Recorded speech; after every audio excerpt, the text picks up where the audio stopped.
Ladies and gentlemen, welcome. Here we are. It's a great day. Outside, it's a shit day. It's rainy, it's windy. It is not very pleasant, but in here, we have finally gathered today. Because finally, after months, we have done it. We are gathered here today to play some 40K, and I love it. It's the No Surrender Warhammer 40K single players, single faction tournament, 3 rounds of Warhammer 40K madness, and I am bloody excited. Hey to everyone in the chat that's already in here.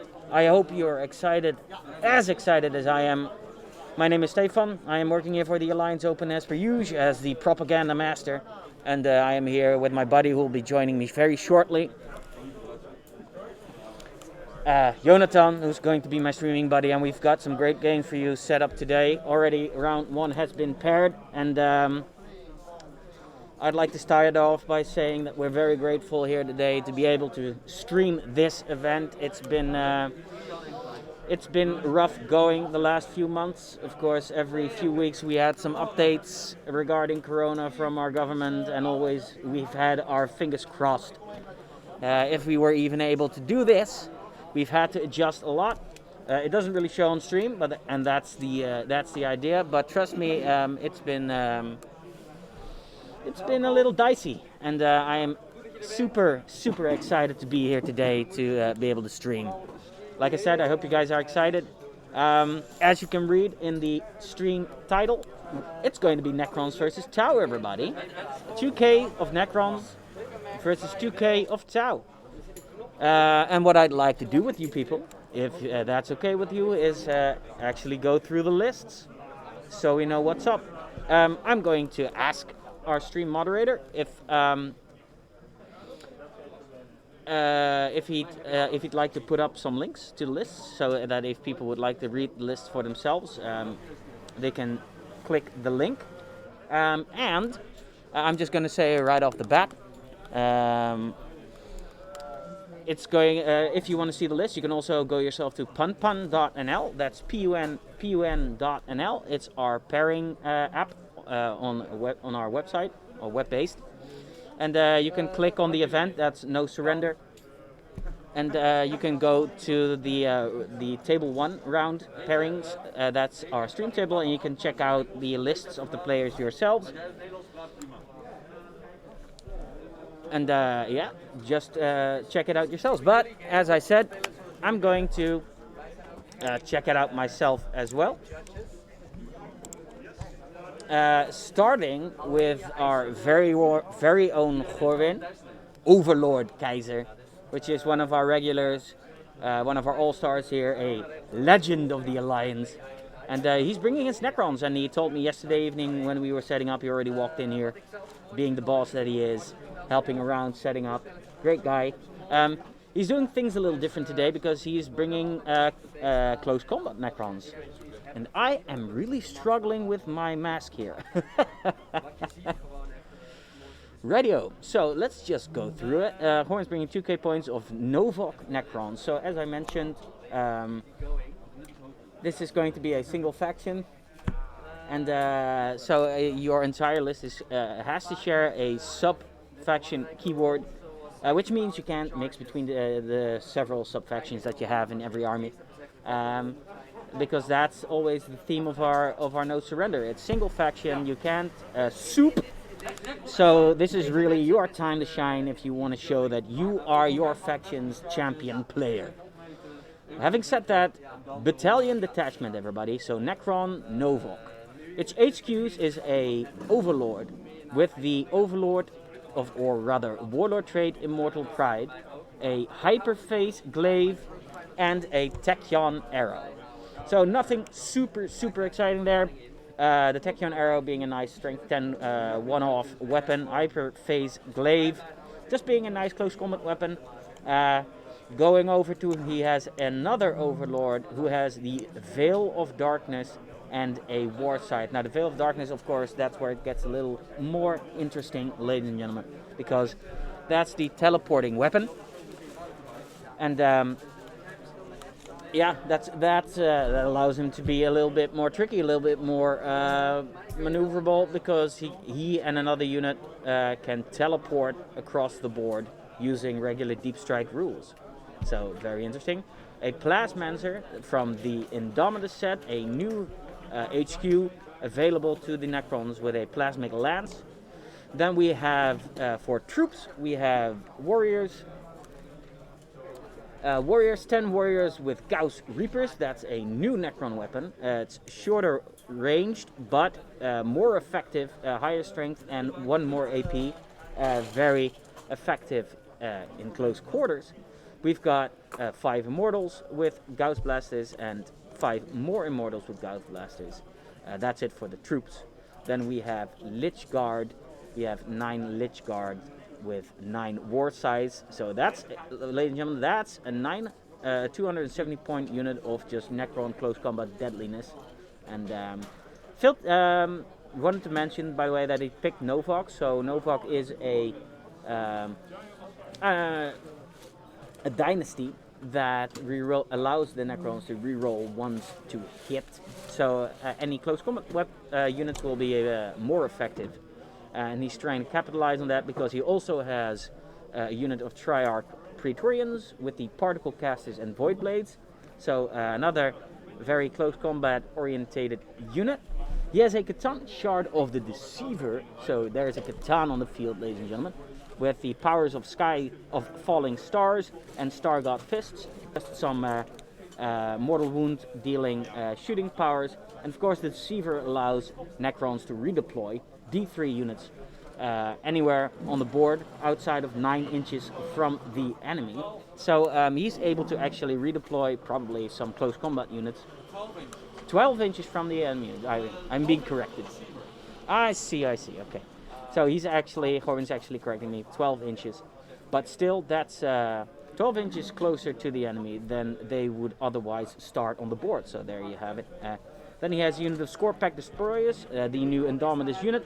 Actually quite deadly in combat with a Hyperphase Reblade and 2 Hyperphase Threshers. And he has another unit of Scorpack Destroyers with the same loadout. So 6 of those guys scuttling around the board, trying to chop up any enemies that they might encounter. Then there is a fast attack. Just checking the chat, ladies and gentlemen. Hold on. I see that we are already quite busy putting out the links in chat. That's always nice to see. Good work, Denny. By the way, wanted to mention in the chat we have Denny from Hong Kong, present and accounted for. How you doing, Denny? Glad you're with us today. Moderating the chat. So if you have any questions, just put it in chat, and Denny will make sure the questions get to us, and we'll answer them to you, for you, to the best of our ability. Which I leave up to you how good that is. Alrighty, so Canoptech Scarabs, and 2 units of them, 1 unit of 5, 1 unit of 6. And then for Heavy Destroyers, he said he wasn't going very shooty, but you know, the Necrons, and they have to have some shooting. So there are 2 units of Doomsday Arcs. Very killy, very deadly, also quite durable. So yeah, I'm very interested to see how the list will be doing. We have Acold, that's our very own Peter, in the chat. Good morning to you, Acold. How are you doing? I hope you're doing well. He twisted his knee, everybody, just the day before this event, which is, yeah, that's too bad, man. I hope you're doing well. I hope your knee is doing a little bit better. And join us here today in our live stream to watch some epic games go down. I am joined here at 1.5 meters of distance. 1.5 meters of distance. Good morning. Good morning, everyone. We are set. Jonathan, once more my streaming buddy, my partner in crime. Yes. I couldn't do it without you. I'm happy you are here today. Thank we are you. masked. We are gloved. Yes. We are plugged. We are. We're safe as can be. We are safe as can be. And how are you doing? Yeah, I'm doing all right. Yeah? Strange times, of course. Strange times indeed. I'm glad we can still do events like this. I'm glad too. It's weird to see how spaced out everyone is, considering the layout of of the hall. It's Yeah. weird to see that everyone's wearing masks. Yep. Yeah. Yep. There's a lot of changes. Of course, a new edition, new board size. Yep. But Well, I mean, yeah, it's a new edition. Due to the Corona events, I think most players haven't actually been able to play a whole lot. No. And I think today is actually an excellent day to just get some games in, to just have some fun. And yeah, man, that's it. Just be in the hobby once again, because I think Yeah. these times have been just rough, have been crazy for some people. Yeah. Very bad even, maybe. Yeah. And I think today offers some great, much needed solace Yes. to people who just want to have some good games, man. And that's what we're giving you here today. That's what we're all about. And I was already doing the Necron list. I Great. just finished doing that. We have Tau on the other hand. Some of the new units. Yeah, there are a few, there's a smattering of a few new units in there. Yeah. And I mean, we've got Tau on the other hand. So Necron opted to go very close combat, and then on the other hand we have Tau on the other end of the spectrum, Yeah. which is a lot of shooting. I asked Gerard if he was going close combat as well, but he just laughed and slapped me in the face. Yes. So, but let's Slap the mask off. yeah, I slapped the mask off, get fined immediately, and continue on our merry way. So let's just do Tau. So we have got Tau set today, Pew Pew Taus, ladies and gentlemen, with a emergency dispensation, which CP for 1 CP, which is a extra relic CP.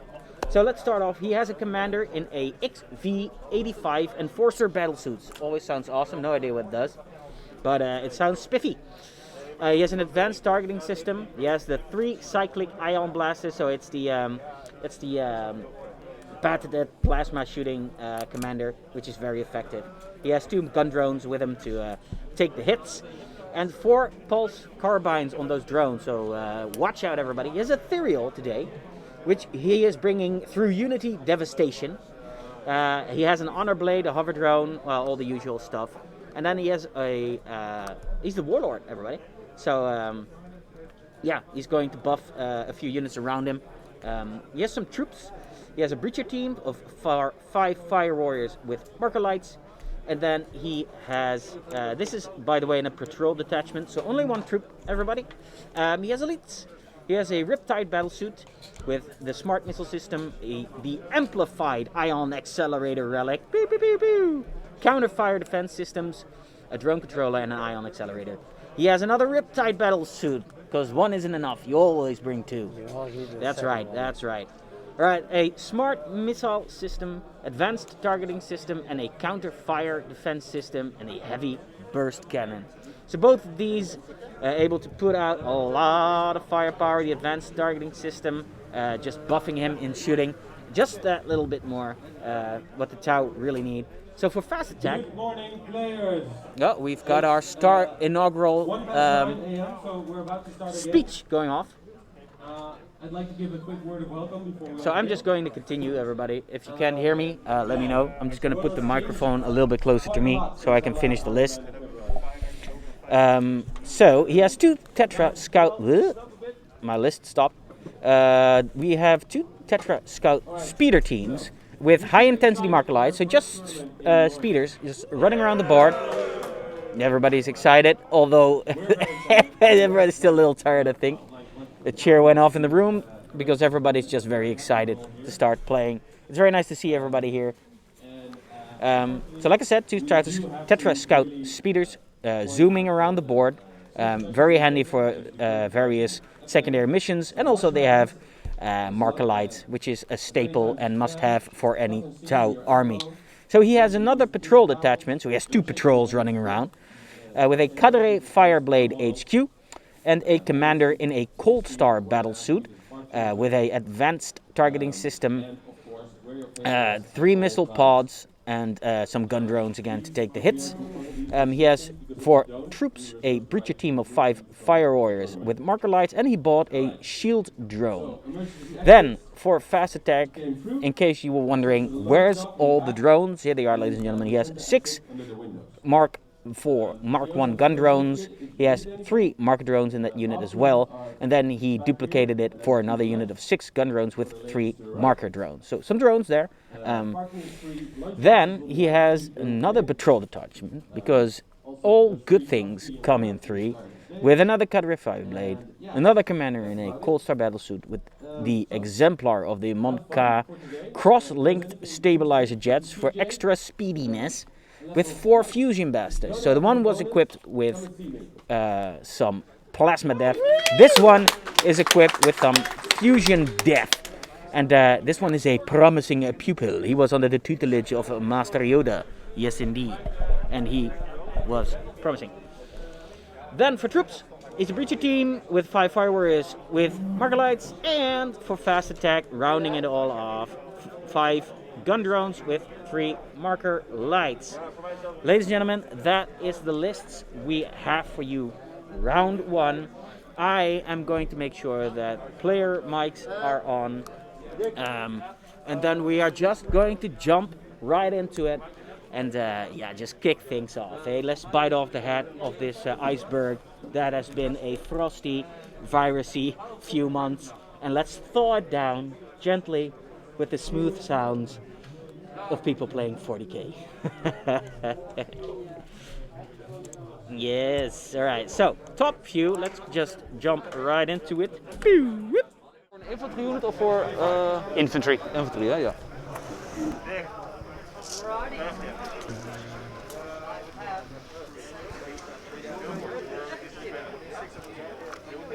Ik maak even misbruik van de gelegenheid om even naar de wc te Een gaan. signaal bij de boys.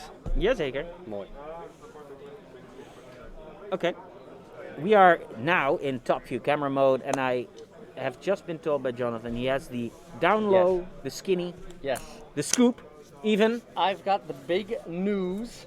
The players have selected their secondary missions. Yes. And both players have picked engage on all fronts. Have which they? some of you in the ITC crowd might know is the new recon. You score 2 victory points at the end of your turn if you have 1 or more units wholly within 3 different table quarters. Now Okay. that becomes 3 victory points if you have 1 or more units within 4 table quarters. So Yeah, that's both- correct. So both armies are going to try to spread out over the board Okay. to So score both some have victory engaged on all fronts. Yeah, that's pretty much a staple pick for every Yeah. army. I've played a tournament, and pretty much every person out there picks engage on all fronts. Yeah. It's very easy to score max points on those. Yeah, it's easy to score max point, but because the way the missions are in ninth, you're already going to spread out over the board to grab those objectives. Mm-hmm. So it's an easy way to amplify your points tally Mm-hmm. because what you're doing, you're already gonna do one of those things for the Exactly. primaries. Exactly. Yep. Exactly. So why not get more points for it? Exactly. Then we have Gorwin, the Necron player, picked Grind Them Down, and he's going to score 3 victory points at the end of the battle round Yep. if he destroys more enemy units than friendly units were destroyed by his opponent. Yep. There's a lot of little drone Yeah, units so flying he's- about, and yeah. if he kills those, Yeah. he can. Well, I score mean, a lot of anything he points. kills counts towards it. But I mean, especially a lot of drones means he will. I mean, drones aren't super hard to kill, and the idea of the drones is just a screen for the important units anyway. So those guys are gonna just drop. Yep. Yeah. Yeah, and the last option it was quite an interesting one. It's one from the Shadow Operations subset, Yeah. and it's Investigate Sites. Yeah. And he gets 3 victory points if he does the following action. He has to do an action with an infantry unit. It starts at the end of his movement phase, and it can only be done if it's within 6 inches of the center of the battlefield, Yeah. and no other units are within 6. Yeah. So what he wants to do, he wants to move up a unit to the center of the battlefield within 6. Yeah. No enemy units near. Yeah. Not do anything with it like shooting or fighting or anything, and Yep. then he gets 3 victory points. At Yeah, the yeah, end. he has to just stand there. Yeah. So a lot of these missions actually involve units just standing, Yeah. performing an action, or Yeah. not doing anything, and that's the way you score points. So a lot of this edition I found is just getting like a few units that Yeah, are some burner units. Yeah, some burner units just do those objectives, right? Yeah. And Yeah. I mean, he has some units. Goran definitely has some warriors. He has some immortals. He even has some small units of those Scorpack destroyers. I mean, maybe not the best units, but Well, if you know they're not going to charge, then Exactly. why not? But I'm not sure if they're infantry or not. Score packs are infantry, yeah. Pretty maybe much they're its beasts. entire army, bar the barges, the Doomsday Arcs, are infantry. So yeah, infantry keyword is actually a very important keyword in this game now in this edition. So we've got The players have been rolling off, but this was just a roll off to pick sides. picking sides, yeah. And they're gonna start deploying shortly. Yeah, is exactly. this our live feed or is this our live feed? Our live feed is right one actually, yeah. Alright, yeah. great. So you have to watch. See, there we go. Yeah. Hey, do you have Gerard? Yeah. Well, like I said, they both have engaged in all fronts.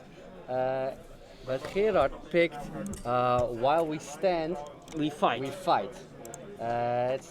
He's gonna score victory points Yes. if he keeps his highest priced units point-wise alive. Yeah. So he wants to keep alive both the Riptides and his fusion commander. Yeah. And he'll score victory points at the end of the game, judging by what stayed alive. Yeah. So it makes a lot of sense. Those Riptides are quite hard to take down. If they get taken down, it's going Yeah. against him already. Yeah. You know. Yeah. So, That's true. Usually, well, I mean, Riptides usually, on average, I've heard Gerard say, and it's in my experience as well, you lose around one. At the end of the game, you probably lost one, still, even. If you haven't lost one, you're doing actually very well as a Tau player. He used to bring two. Usually, when I played him, sometimes I play him at his home, I played him in tournaments as well. He's like very much a veteran Tau player, played a lot of it. And he used to bring listed with like 3 Riptides, just all the Daka. He's now, for this edition, opted to actually just bring 2 and bring more units like the Tetras, because this edition is very much about being on the board in several phases at the same time, controlling the board. Tau haven't always been the best at it, although he has some units that can be where he needs to be very quickly with the Tetras, for example, but also the commanders in the Cold Stars. Cold Stars notoriously speedy. You have to watch out for those guys, because those guys will just move out like 36 inches or some odd, and will bring the pain where it needs to be brought, man. Yeah. So yeah, So we've got while we stand. So he needs some units to survive. Yes. So that's his 3 most expensive units, which are probably the 2 Riptides and the Fusion and the Commander. Fusion Commander. So he's probably going to actually be a little cagey with his Fusion Commander, because if he loses that guy, he loses points. So that guy won't take a lot of risks, being very gun-ho. But if it's the right sacrifice, that he gets 5 He victory might. points He might. for every single one of That's the very one that true. stays alive. And what's the third mission? The third one he picked was deploy scramblers. Yeah, it's the stapler. Also, that's one that I really like taking. It's Yeah, it's quite very easy. It's Yeah. easy to get, and Yeah. it's just a quick 10 points. Yeah. So basically, what you want to do, you have to do actions with infantry units. Yeah. You have to do 3 actions. 1 in your own deployment zone, 1 in your opponent's deployment zone, and 1 in the midboard, Yep. 6 inches away from any deployment zone. Yep. And if you do that, you just get 10 points. Yeah, But exactly. It takes 3 turns to do it, but there's no order to it. No, So exactly. you just cross off which one you've done, and then you Exactly. you So you split have to them do up. 3 actions, like you said, 1 in your deployment zone, 1 in no man's land, and 1 in the enemy's deployment zone. And if you do that, you can only do the action once a turn, so it'll take you 3 turns. Yeah. But in my experience, it's very easy actually to do it if you just have some throwaway units. I mean, this deployment, it's also very hard for your opponent to block it, because it's the long table edge deployment zone. It's very hard to just block it off the entire game. If you want to, it's almost undoable. Besides, it's some easy points, but it only gives you like 12 points, right? 10 points. 10 points, yeah. So it's because it's easier. So this edition is all about risk versus reward, right? So because this is a relatively easy thing to do, it's worth only 10 points. But I see a lot of players just taking it because it's pretty much almost 10 guaranteed points. Just a quick 10 points is not bad, of course. So I'm I going to also check really out like if taking our it. scoreboard has been entered properly, so we can actually switch over to our side view a little bit. Have you explained how the second or how the primaries work in this edition? Maybe for very, very new people. So here we go. So I've put all the data into our new scoreboard right here. Wow, look at that. There we go. So here's the board, ladies and gentlemen. You can actually see in the bottom left a bit of Gorin's army. I did want to mention, by the way, because I didn't introduce Gerard probably yet. Gerard is another legend of the Alliance, and just a staple player. He is at our every event. We've known him since forever, and we love him. He's our grouchy in the morning, lovable guy, and but he's actually a very nice guy. And we have got a question in chat asking, what's the board like, guys? Well, here you have a nice side view of the board. In a minute, I'll just ask Gorin to put his army a little bit more to the side, but you can already see that this is actually Gorin bought the terrain on this board, our Necron player, that is. And he painted this up. He said it isn't entirely done yet, but we were like, wow, that looks really cool, because this is just our Necron-themed terrain. So the big buildings, ladies and gentlemen, are the ruins, and then the bases with the 3 columns that are slightly askew. Those are forests, Necron-themed forests. Love it. Yeah, and then we've got some bigger pillars standing here and there. This is one of our standard terrain sets that you can buy actually on our site. That's alliancearmory.com. And Gorin decided to paint the shop in the same style he painted his Necron, so that's a lot of black, yellow and oranges, and it looks very striking. Good job, Gorin. So now that we are mentioning our own website, I do want to mention that we have a bunch of sponsors today, and I don't want to be remiss and not mention them. So sponsoring this event today, starting off, is Cromlech. Cromlech just makes a lot of awesome custom minis and parts. Definitely check them out if you are in need of some extra bits for your army, just to make it extra cool. Yeah. We've got the army painter, ladies and gentlemen. Which I wouldn't know what to do without the army painter. yeah, they make some good paints, man, Yeah. and some hobby stuff. I mean, I use a lot of their spray cans actually. Yeah, those spray cans are good. amazing. In different colors. Sponsoring today, we've got Tabletop Kingdom, which is our pretty much. They usually have a store set up here as well. I don't think they aren't here today, but I mentioned to them, you guys are awesome. We've got the Alliance Army, which is our very own website. So if you want to buy anything you see on the board, terrain-wise, or even you can. you can just go to alliancearmy.net. We make resizers. Yeah, the resizes as well. We've got resizes. I'll show them in a minute. Yeah, and then we have gamemat.eu, which makes awesome game mats. Just some great quality mats to play on to make your games that little bit extra epic. And oh, hold on one second. Hold on one second, ladies and gentlemen. I gotta check something out because something.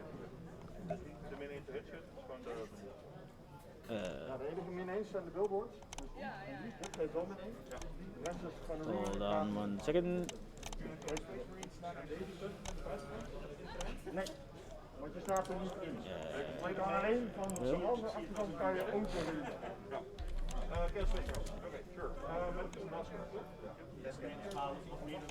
What are we doing? Well.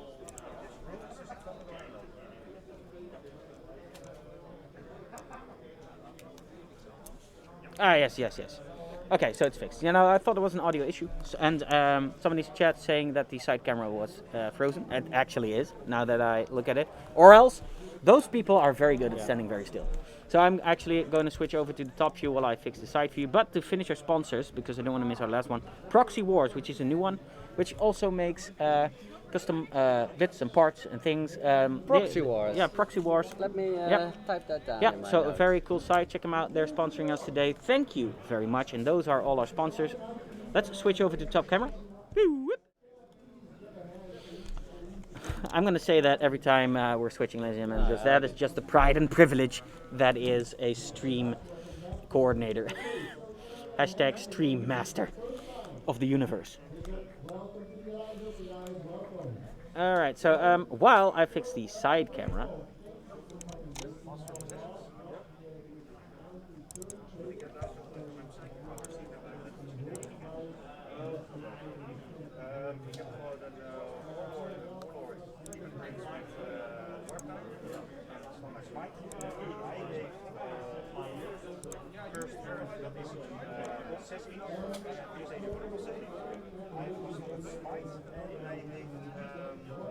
dat je units wint 16 Demon Engines plus 1 Oh, but our side cam. Our side cam.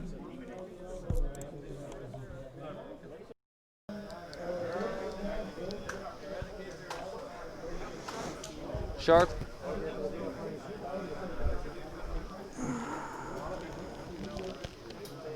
Heren, jullie audio is live. We are live. Hi guys. Oh dear, oh dear. The audio is also good?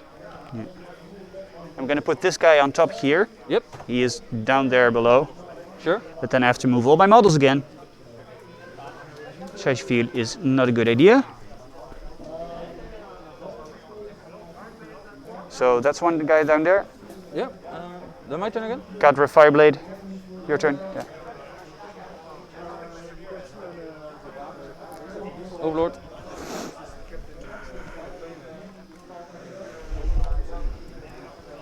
If you redeploy, you are not allowed to charge afterwards, right?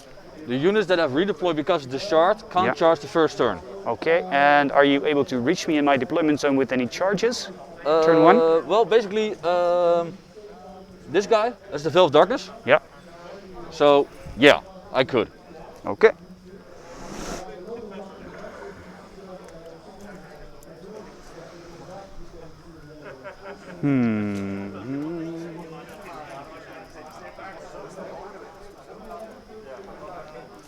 And redeployment allows me to be at 12 inch from you.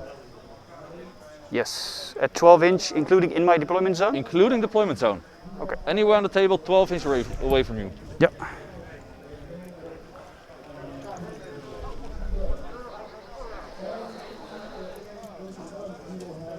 Kan die monolith Alpha Strike nog?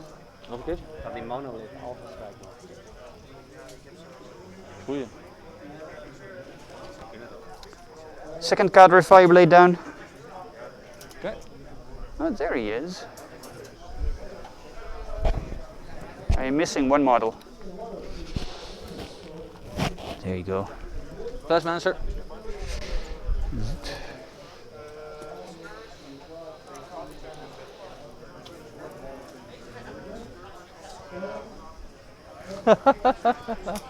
Aan een droombom.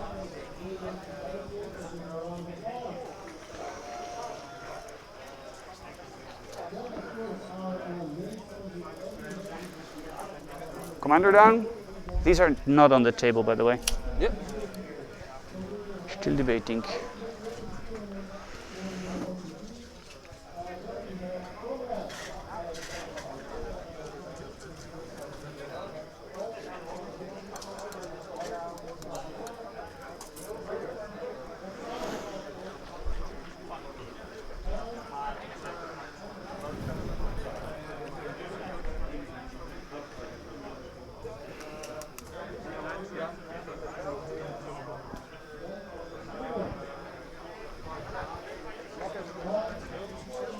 Sure.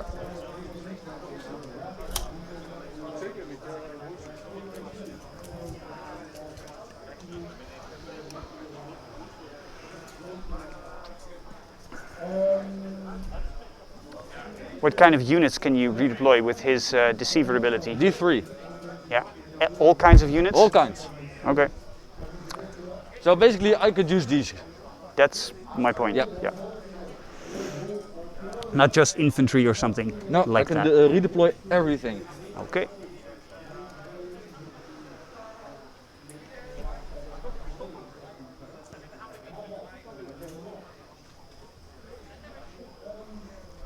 Tetra unit down.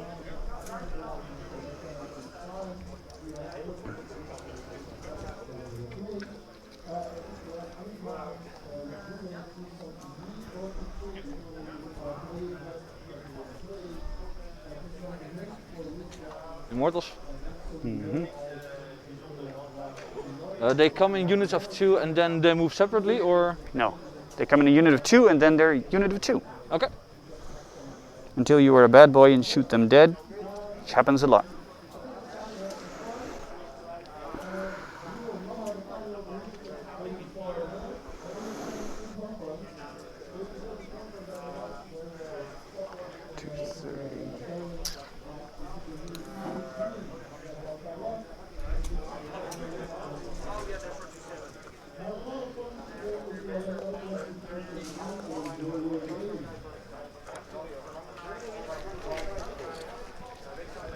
Start to deploy those.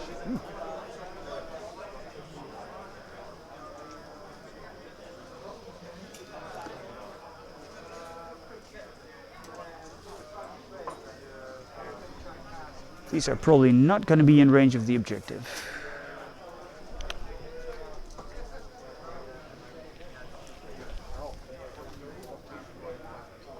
Well, actually, they might.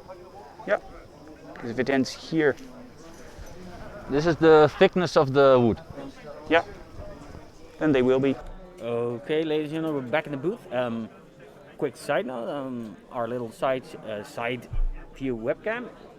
I'm working on it, but one thing we still have to do, just to complete the picture, Yeah. is talk about the mission. Yeah. Because we haven't done that yet. So for round We've talked one, about the secondaries, but not the primary, and the primary is also going to score you a lot of points. Yep. But what is the what's the mission called actually? The mission is called Scorched Earth. Scorched. So, time for a decisive strike against the foe is nigh. Key targets have been identified and their continued existence can no longer be tolerated. Yes. Spread ruination throughout the enemy's territory and leave nothing but heaped corpses and blazing wreckage. Yes. In your way. Yes. So for mission Nice little rules. flavor text. Yeah, a little flavor text. We've got to keep the flavor in there. So the secondaries we just did and the primaries is taken hold.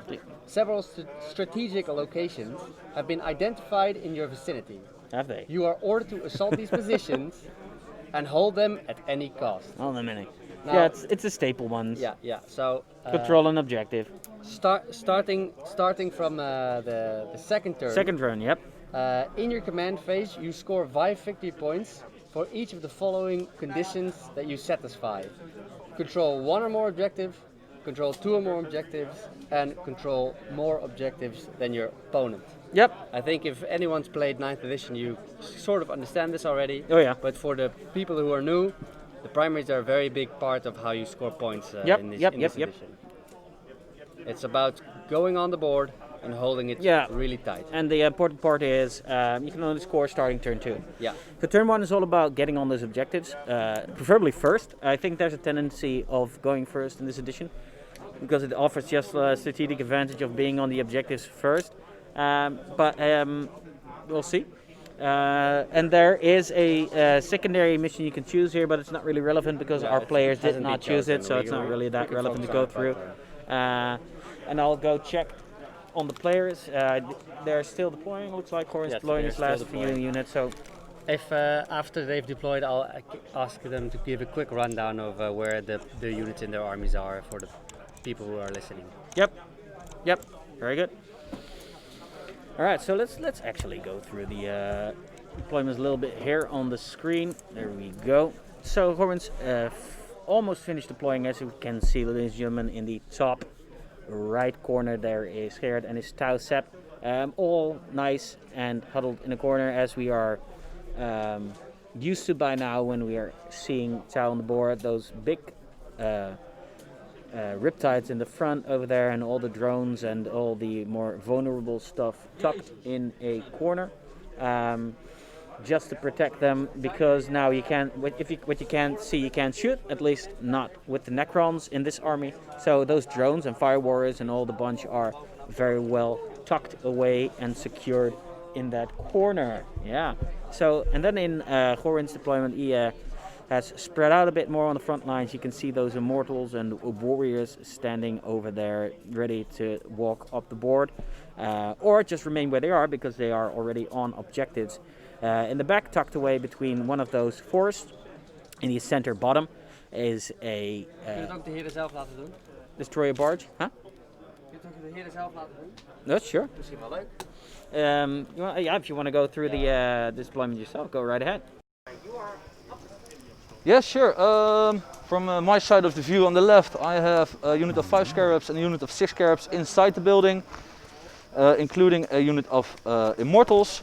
Then, not in the building, but behind it, 9 leech guards with a overlord, the Triac Praetorians with the Dominus overlord, with Doomsday Ark, Stance Shard the Deceiver.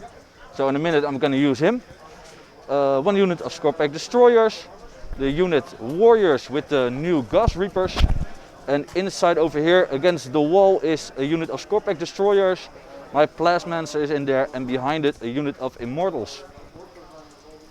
On my side we have 2 hidden Tetras, 1 unit of Breachers, then Ion Riptide, Burster Riptide, 1 million drones, and 1, 2, 3 commanders, and 2 more Tetras. How many drones are there in total? I don't know, about 36 or something. I didn't count. Hey, they're gun drones, not shield drones. Don't complain. And then in strategic reserves, I have 2 units of Breachers on the sides with their drones. So they're gun drones, but only the shield drones can transfer. No. All drones can transfer wounds. Shield drones would have gotten a 5+ feel no pain. And they have a 4+ invulnerable save against regular shots. Gun drones have a 4+ regular save, so AP hurts them. Who's going to begin, Yeah. I guess? And there you have it, ladies and gentlemen. Oh, we've got the roll off for first turn. Very important one. So actually, Gerard beat his roll.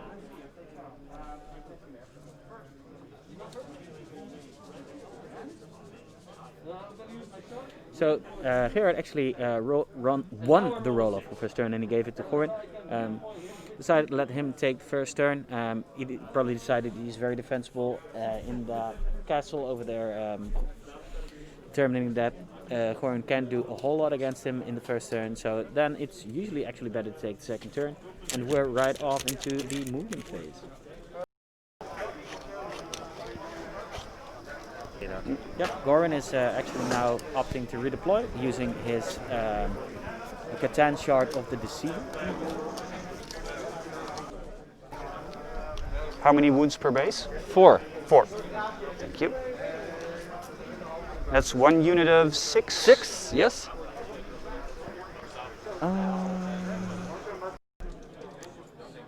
While Gorin is deploying and redeploying his units, let's take a quick look in the chat to see who is there. Because we already have some people, I can already see some folks in the chat right there. Look, we've got Bel Soleil, which is a new one. Hey Bel Soleil, welcome to the chat. Our good old Cadian Ranger. How are you doing? Casella Bomb is over here. Commander Root Lurks, Nepente, Neil Verschoor. Hey, welcome to the chat, mate. Frank Chur, Relic, Rufome, Stavey C, and we've got Thoris. Good morning to everybody in the chat. I'm happy to see you guys here. I hope you're ready for some great games. Cadian Ranger saying, okay, now I'm confused. Where did these awesome dice tray come from? Well, we made them especially for this tournament, Cadian Ranger. So it's also due to regulation a little bit, so that people can only throw dice in their own designated area to prevent cross-contamination. But yeah, coming to this tournament, it brings the added perk of getting a cool dice tray. Oh yeah. So Nepente says, go Necrons, go. So we've got a little Necron fan here in the chat, and I gotta say, I am a Necron fan as well. And ladies and gentlemen, look here, we've got some action going on here in the board. We have some Necrons being deployed right up in the center of the board here.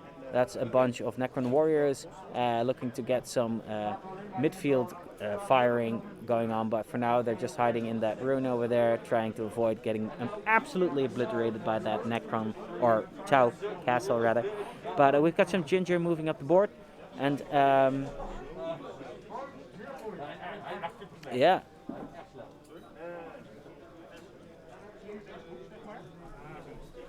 So actually, turn 1 has already been completed, and it's now Gerard's turn. He's going into his movement, so not a whole lot of action going on from Gorin, just a little bit of positioning, which is rather typical for this edition. It's usually in turn 2 where all the fireworks start to happen. So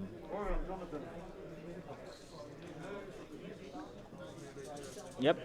So meanwhile, I'm gonna turn it back to the players for a little bit. Remember, guys, if you have any questions, just post it in the chat.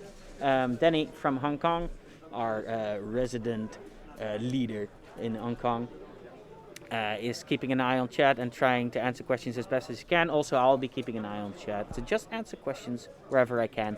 I'm going to try and fix our side view camera because, you know, as per usual, there's something that Ed decides to turn off, but that's okay.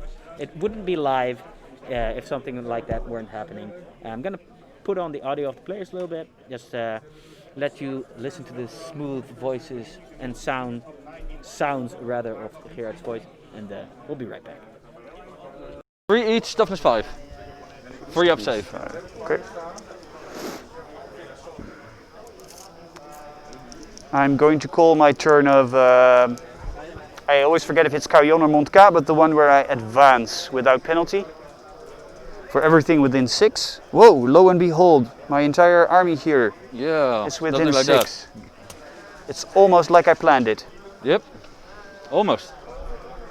Close.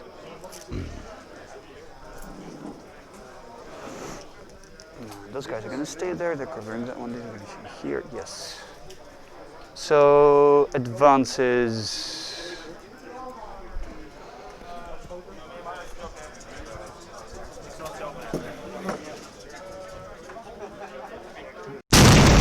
Rats of Fury.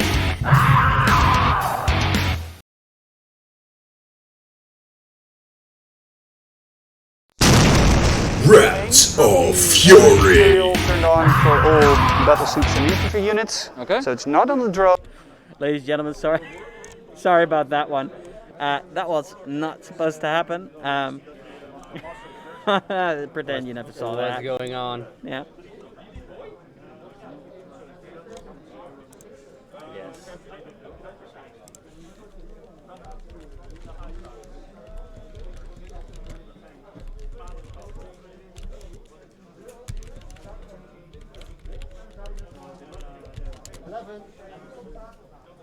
Jongens, vraagje. De shop, kan ik daar iets aan kopen? Ja, maar Moet ik daarvoor zijn? ik denk bij deze. Ja, de heren die daar aan het overleggen zijn.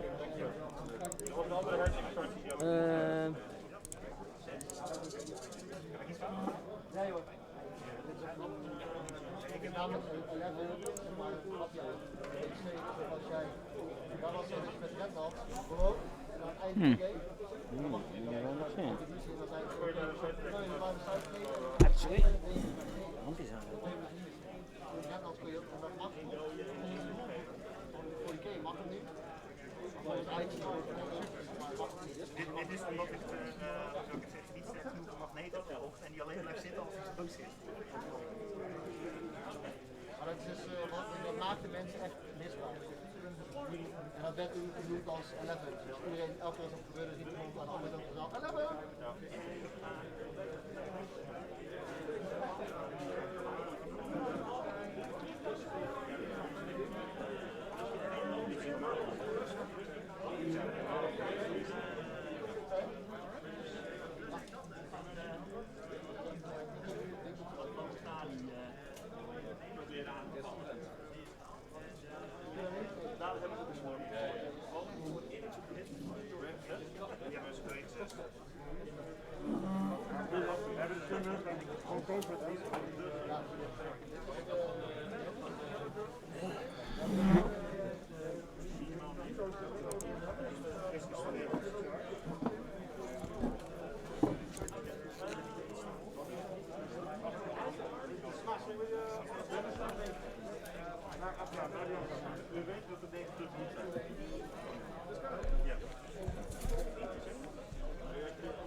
And then I have 12 on the yellow drones.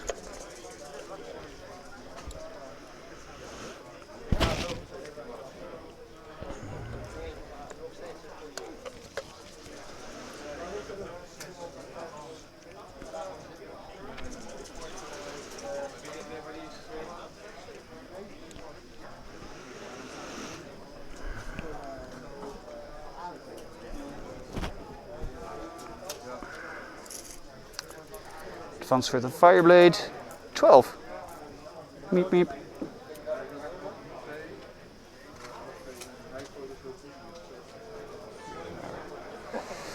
Advance for his drones.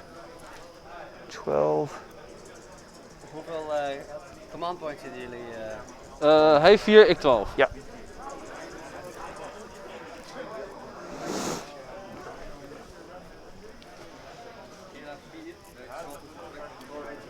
Waar gaan al die command points heen? 12. Hij begon met 6. Ja.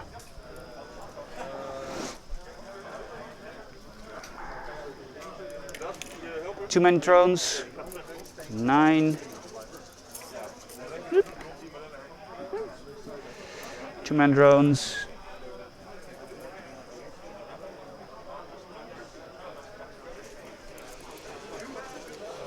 Seven, 9. 8.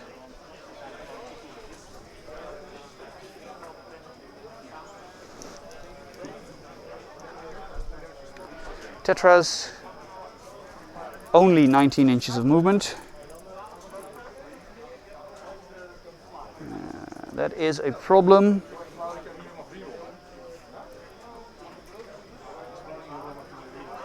No, it's not. They're going to be dead anyway.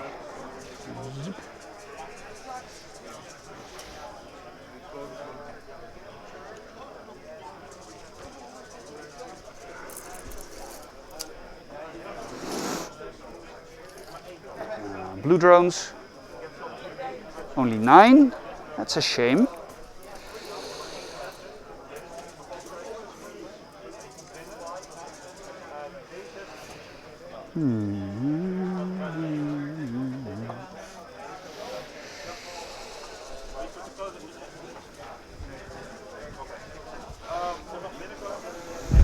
Do I want to re-roll that? I have very little CP to begin with. I'm going to take it.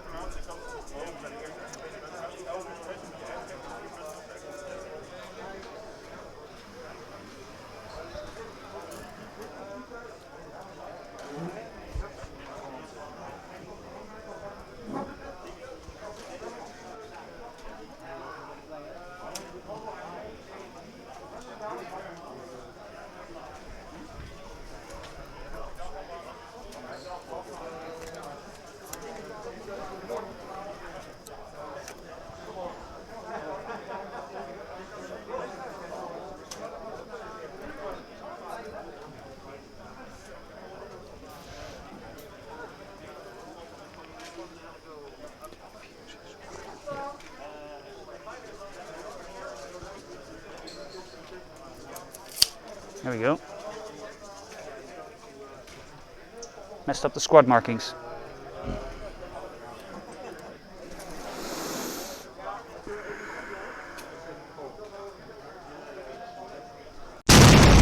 Rats of Fury.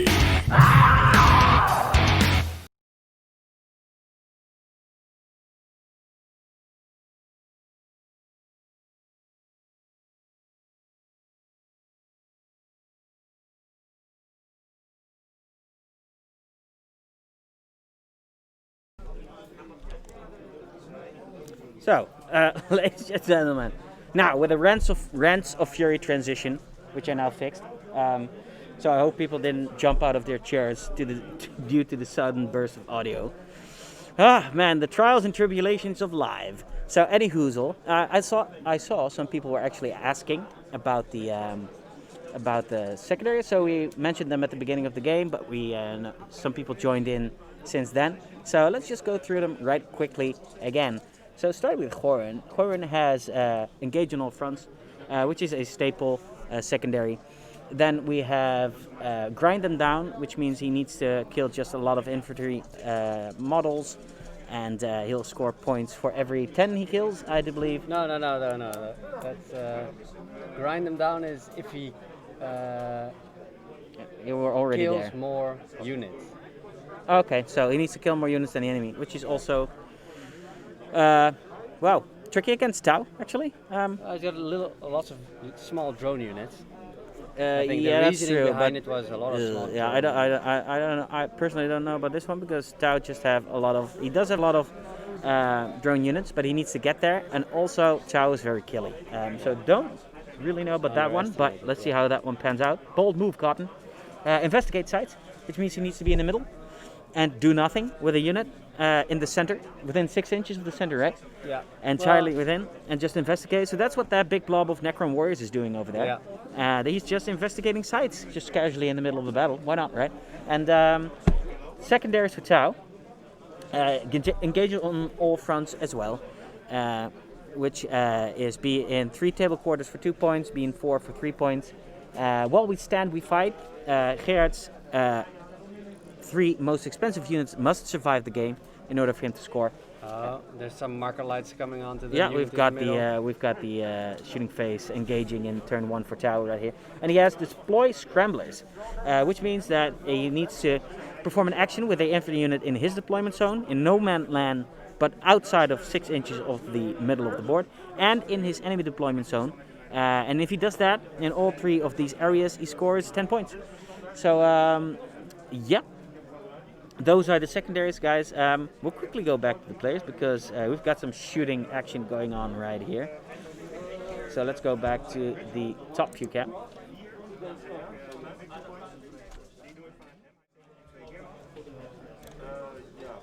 Yep. Nope. Oh, I forgot this guy. Oops. And he's down here, so I'll put him down here. Yeah, sure. So we don't forget that he's. You declared that before, so. Yeah. No.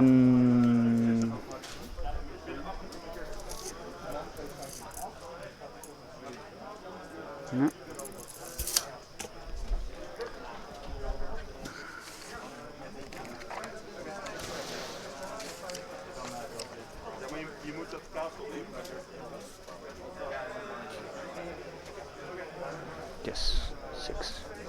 I had to look up the range for the drone controller. 6 and 6, yes. So you're outside of 18. So I cannot shoot you with my drones except for the marker lights. Okay.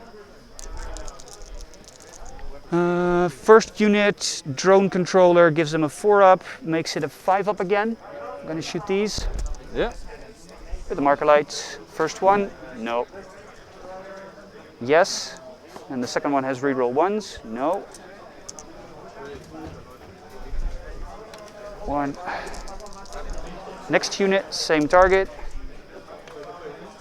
That is 1, 2. More marker lights. Last unit, same target. And reroll 1s because of the marker lights I have, and that's enough. Full stack. That's maxed +1. out. Yeah. Max of 5, right? Yeah. There we go.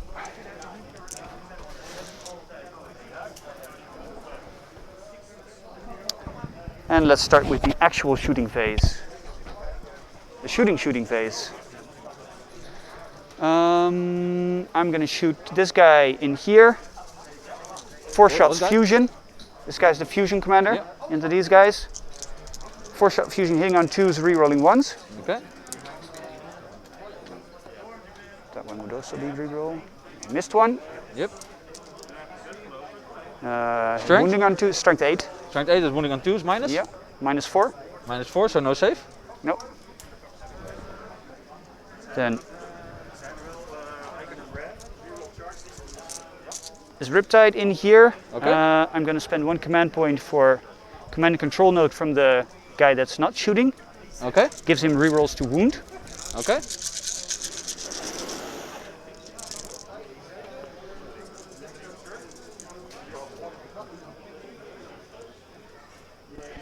Reroll 1s from the marker light. Yep.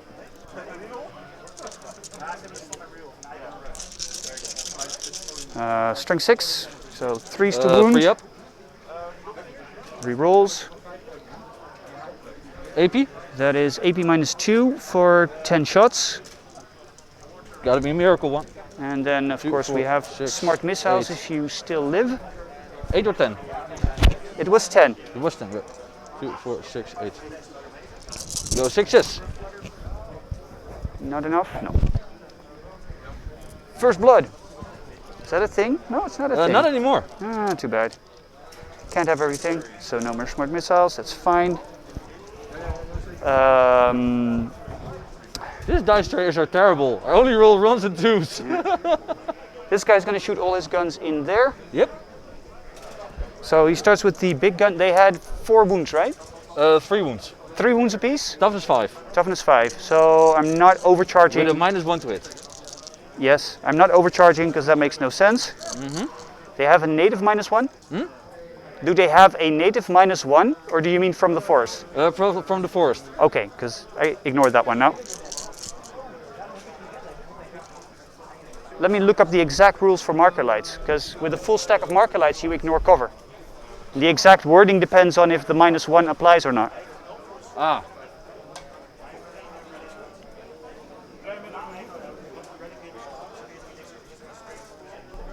All right, so ladies and gentlemen, we've got some shooting. We're halfway through the shooting, I do believe. As expected from Tau, we've got some heavy firepower coming in, already deleting that unit of warriors that were in the center of the board doing the investigate sites.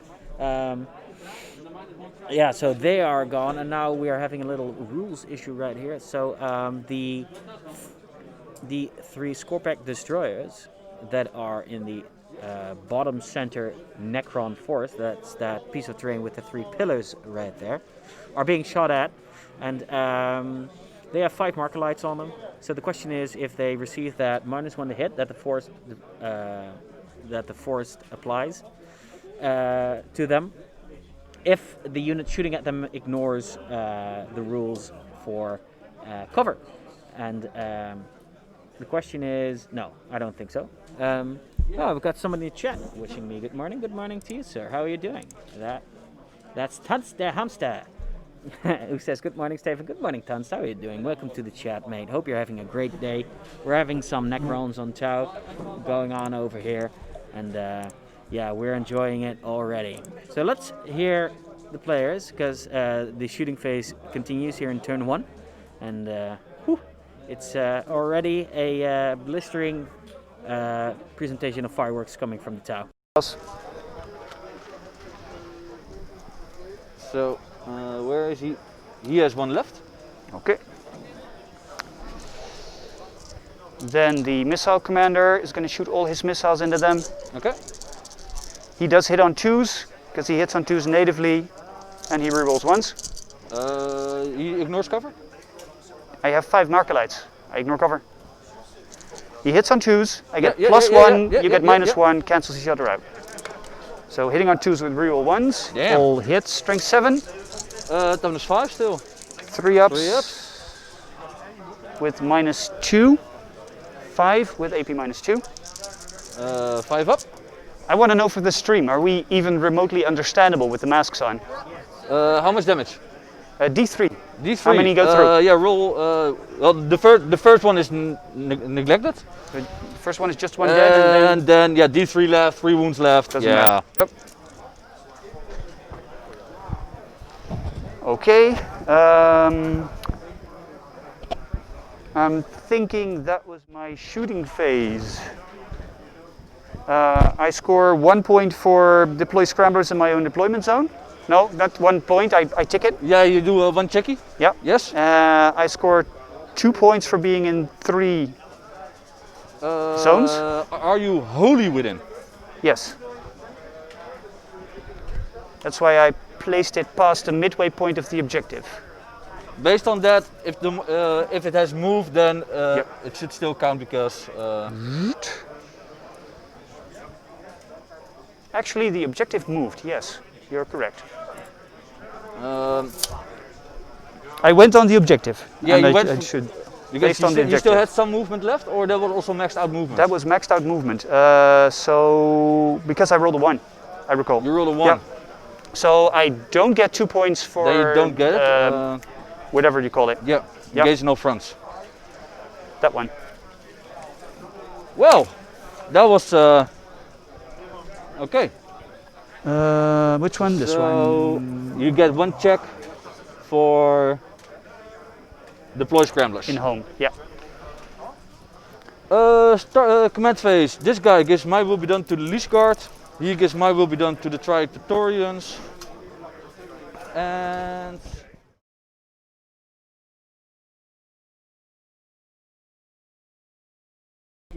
Okay, ladies and gentlemen, that's the end of turn 1 for both players. I'm going to ask Jonathan to come to the booth and bring the scores in for round 1, and then we'll discuss them because he's been furiously noting them down. Do we have scores for both players at the end of turn 1? Well, it's still Gorwin's turn 1, so we have to wait for that. But at the moment, Gerard hasn't scored any victory points yet. Wait, didn't he give first turn to Corwin? Or am I mistaken? No, you are mistaken. Oh, okay, I thought, he was moving around. Yes, okay, so my bad. So Gorwin was moving because he used his Catan Shard of the Deceiver to redeploy some units. Yes, exactly. Gerard has started deploying scramblers in his own deployment zone, so that one is ticked off. He rolled a 1 on his advance rolls for these little... Are those what are they called? They look like piranhas, but they're not. You know the ones I mean. So 1 point for deploy scramblers, and then, but he rolled a 1, so he didn't get his unit wholly within the other table quarter. So he didn't score any victory points in the first turn. Where's the Tetra at, actually? I think they're right here. For the viewer, they're in the mid board on the right side. Oh, well, so they went their full distance. So for everybody watching here on the right forest, the right Necron forest, you can see there are 2 small units. That's the Tetras right below the big unit, the Riptide. He meant for them to actually cross over into the other quadrant for engage on all fronts. Yeah. But he failed to do so. So is he actually scoring engage on all fronts? No, then. No, not in the first turn. Not one turn. No. So he actually missed some points over there, which is actually important. So they moved their full distance, and I do believe he believed they were in there, but the rule says they have to be entirely within that table quarter, and if they're not, no points, sir. So he also did a action for deploy scramblers in his own deployment zone. But as we know, while we stand, we fight, and deploy scramblers are actually scored at the end of the game. So as it is right now at the end of turn 1, it's 1 point. He scores at the end of the run of the turn, of course. We'll look at the primary objective. Or rather at the beginning of turn 2, because turn 1 you can't score any primary. So there's 1 point on the board for Gerard. Yeah. Now it's of course that mid unit of warriors was just obliterated, and that's gonna cost Gorin a lot of points. Yeah, because he deployed them pure for the purpose of investigate sites. Yeah. I think he thought they might be safe for a turn there, but maybe it was a bit of a gamble, but yeah. Or maybe he underestimated how far everything could move. Yeah, this Tower army is actually quite speedy. But also, as per usual, there's just a lot of line of sight ignoring firepower coming from the missiles. If you can get just around it, you know, that's... Yeah. So 1 point on the board for Gorin, so let's put that on there. So it's at the end of the turn, folks will do total points. I'll just update the 1 point. Yep, that's deploy scramblers actually. Oops, that's the wrong one. I just marked it as a tick. He's got no points yet. Yeah. So no points yet. We'll remove that one from the board. Get out of here. 1 point. So we'll go over into Gorin's turn 1 now. Let's see what he's able to do here in retaliation. I see some Scorpic destroyers moving up. Yep. I'm not sure. Yep. Let's go back if they advance. I want to see what's happening. So going back to the main screen, we've got some questions here in chat. Let's see over here. So, oh man, the names are a bit small, so I'll go to my stream overlook. Let's see here.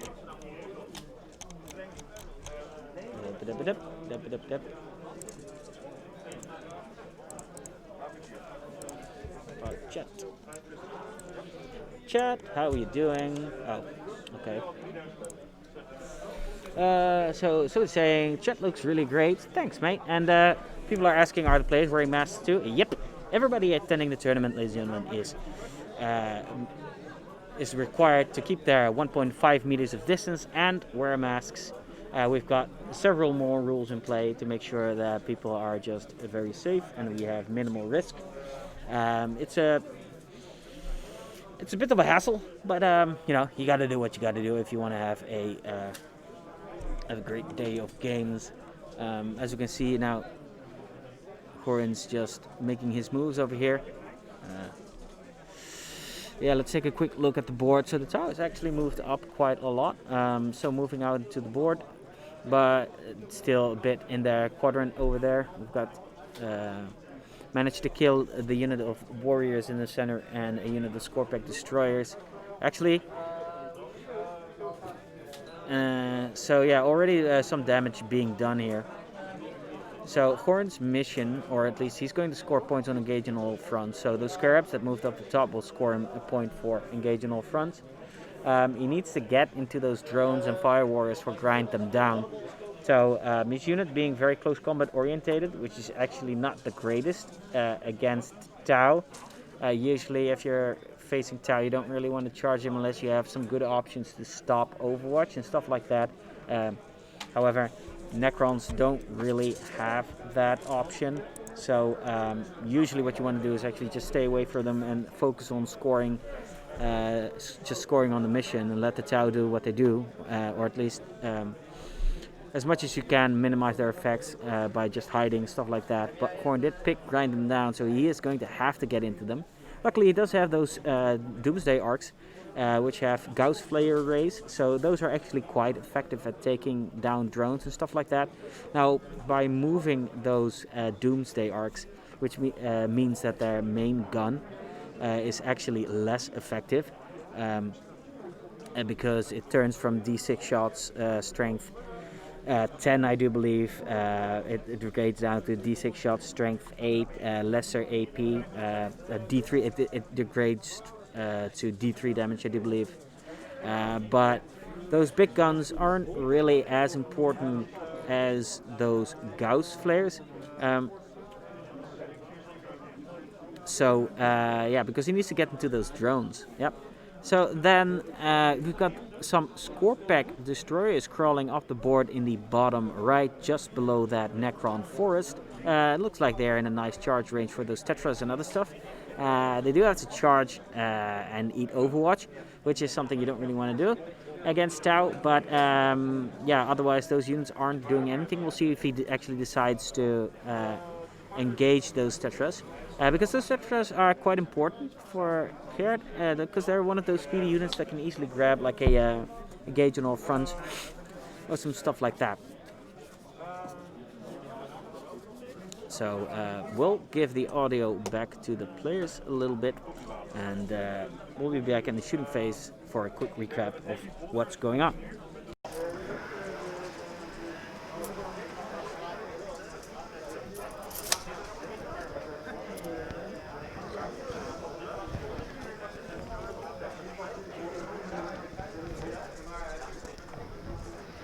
Gotta do something. Mm-hmm.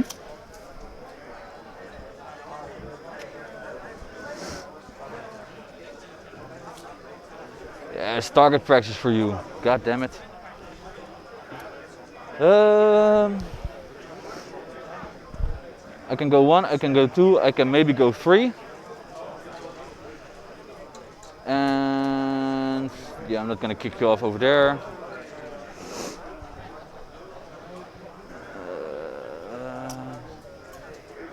God damn it. Yeah, sure, they are Well, going to stay if it is a over there. comfort to you, I am changing to Admech. So, it's going to take a lot of time to build everything and buy it.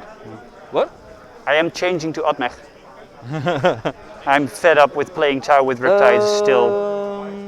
If something new was possible, like, you know, playing a mechanized Tau army with all the vehicles or heavy crisis-based armies, I'd be fine with that. But I've spent too many editions playing with a bunch of Riptides and Commanders. I think 6th edition started, so. I'm not going for edition number 4 of playing Riptides and Commanders.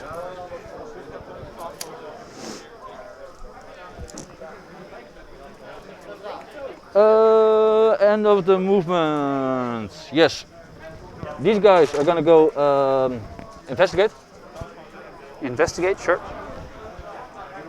Is investigate one that finishes at end of your turn? End of my turn, yes. Yeah, okay, so I can interrupt that.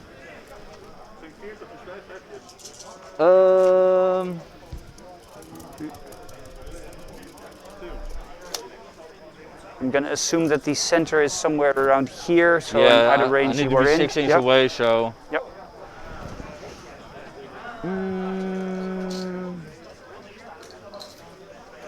Yeah, we're gonna go in there. Veil of Darkness.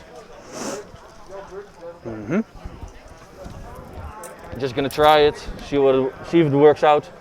Okay. Probably not, but Sure. let's go for it.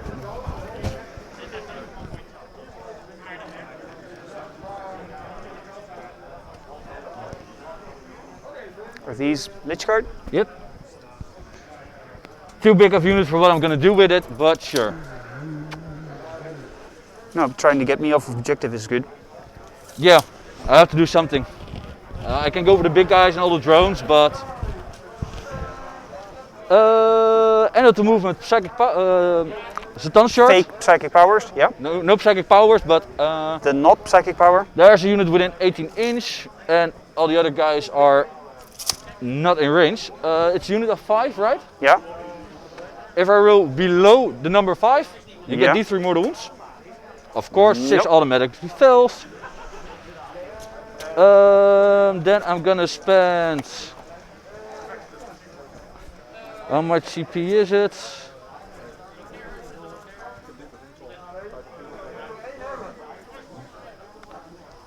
I'm just gonna spend 2 CP.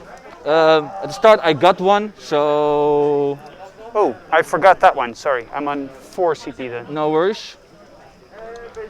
So I can randomly roll a power. It's a 1. Antimatter Meteor.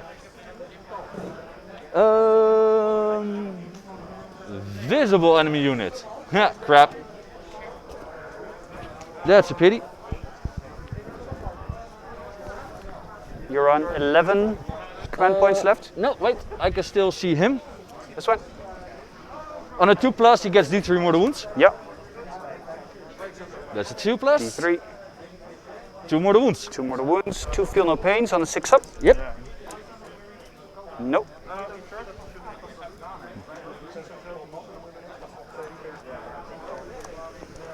Okay, shooty face. Yep.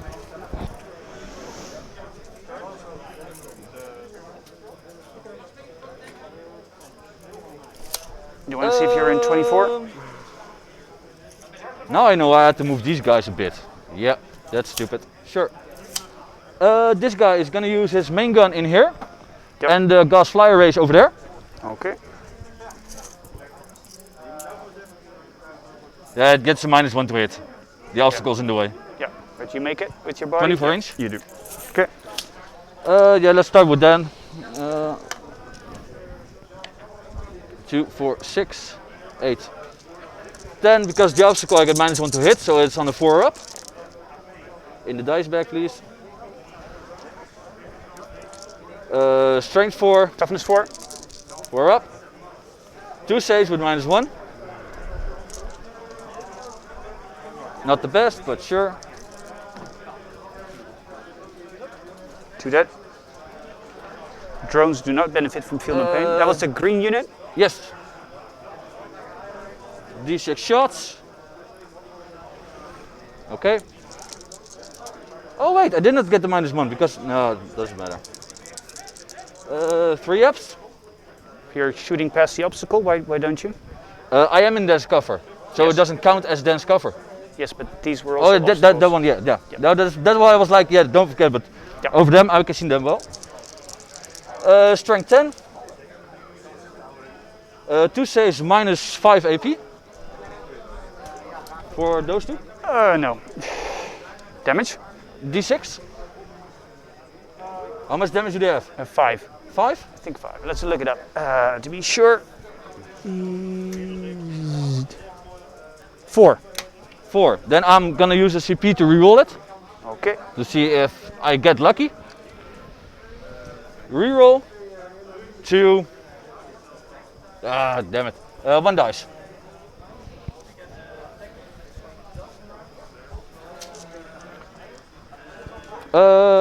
Crap, I've got a rule.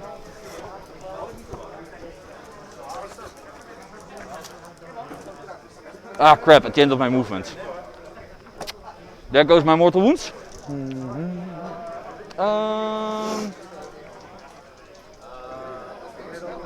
Can't shoot. He has.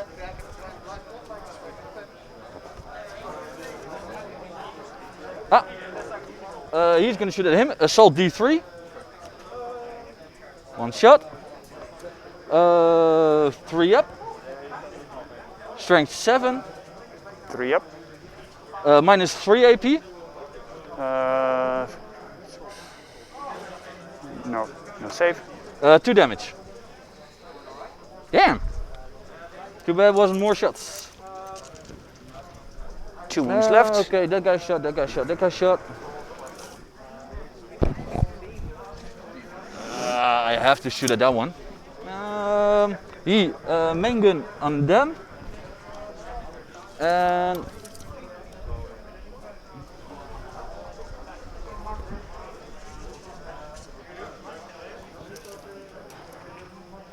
where's the green ones?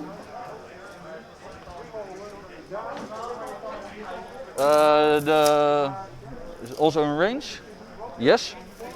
And the 2 gas flower rays in the green ones. Yep. With the -1 to it.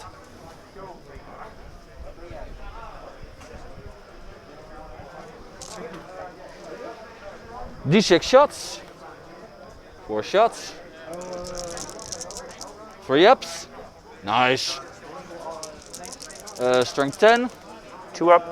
Toughness. 5. 4 saves minus 5 AP. D6 damage. On the drones. 4 up.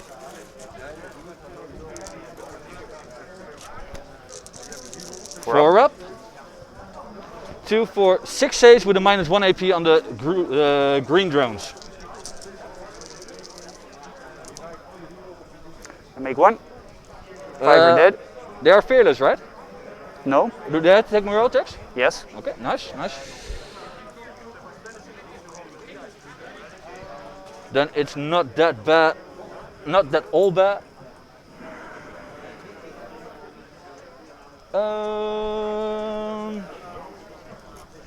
Outside of the building, so can't see it. Shot. Advanced shot. Can't shoot. No target. Okay. Charges. These guys. Wait. I can only attack the units I declare the charge against. Yes. Yeah.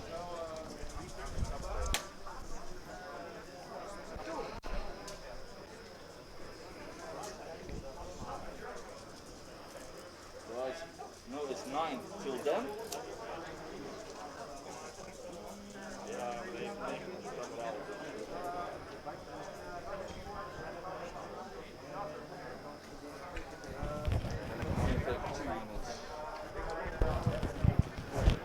Maybe.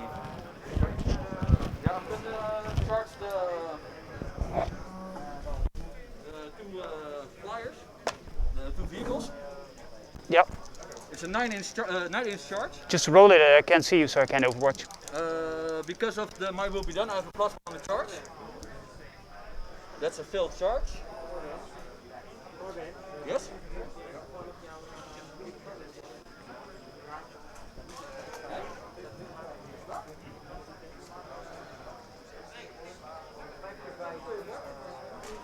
Misschien als je hem zit hier onder je ding. Als je hem ietsje meer hier doet, dan wandelt hij niet. Zo ja.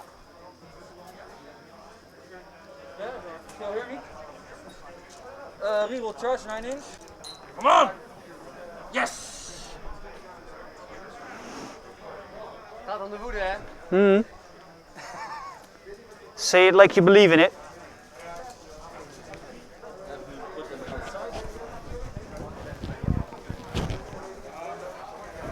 Like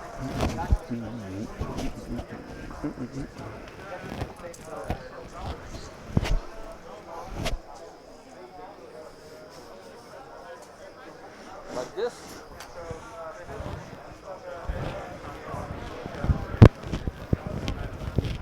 Are we gonna sacrifice it? Yes. Do 6 inch forest still gives you a -2? Because difficult terrain.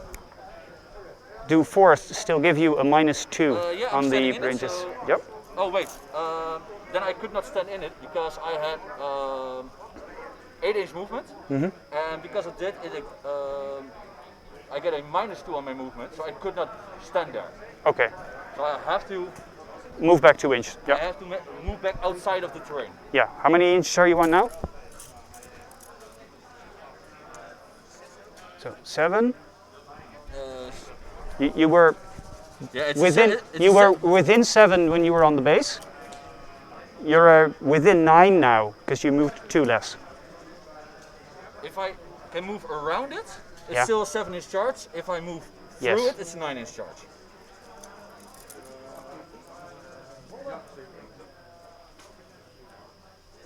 Like this, I can move around it, Okay. and then it's a 7-inch charge. Okay. Sure.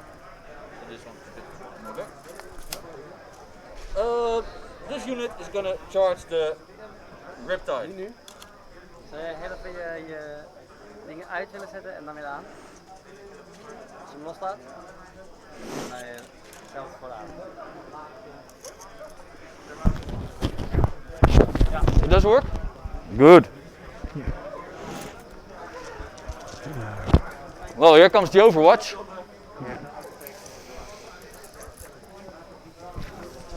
Okay, ladies and gentlemen, a really quick in-between turns update. So we've had some shooting going on here from Gorin. He fired his 2 Annihilation barges. No, they're not Annihilation barges. Doomsday arcs, ladies and gentlemen. Their main guns into the Tetras, destroying them quite easily, actually. Tried to use a CP for a power with the content charge. You can pay like 1 CP and they get a random power. But the power just really fizzled out because it didn't really manage to do anything. And now he's trying to charge his Scorpic destroyers, which are on the just beneath the middle right Necron forest over there, into the Riptide over there. So he's charging around the forest so he doesn't incur the -2 penalty. Now we see some Overwatch going on from the Riptide and buddies going into the Scorpic destroyers. Yeah, Gorin just decided to throw his Scorpics in there because they're a close combat unit, and yeah, they're just going to eat that Overwatch and see how many survive. Yeah, that's a lot of firepower going in there. I'm really curious to see how this is going to turn out. Hope everybody's doing okay here there in the chat. Remember, guys, if you want to see the lists, go over to punpun.nl. There's a link in our chat as well. And if you have any questions, please ask, and we'll answer them to the best of our ability. Everything's going peachy-dory here. And we'll see how much damage these Scorpecs are receiving. So let's go back to the players. Strength 5. 1, 2, 3. Okay. With no AP. Are you keeping track of the number? Yeah, I've got 3. Okay. And the same again.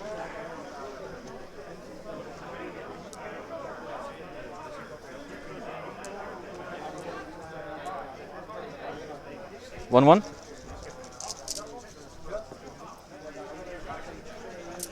4 ups.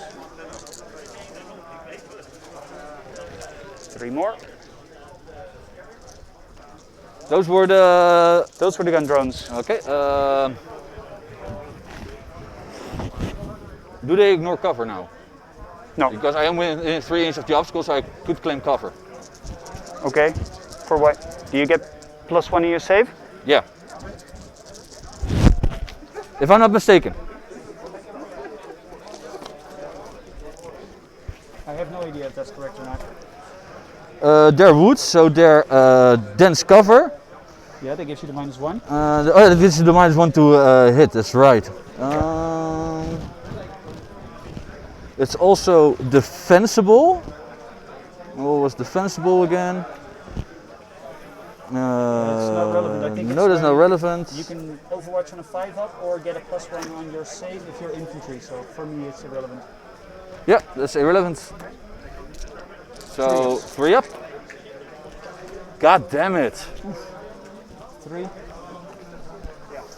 My saves really suck today. Let's see, the Riptide, smart missiles. Yep. Yeah, smart missiles. Hitting on 5s, rerolling everything because of the upgrade. Counter-fire defense system.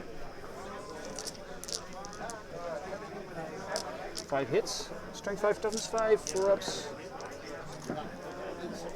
It's cocked.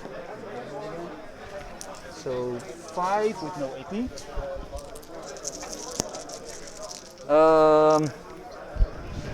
I'm gonna declare them on. I'm gonna need some technical backup On my here. plasma side. 4 up. Broke your equipment. 4 up. 4 up. 4 up.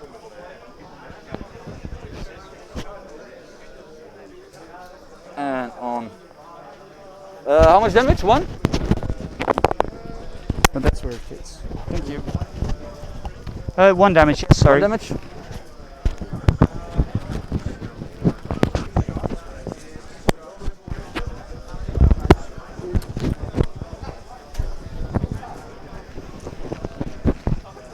Does he have any more? Yes.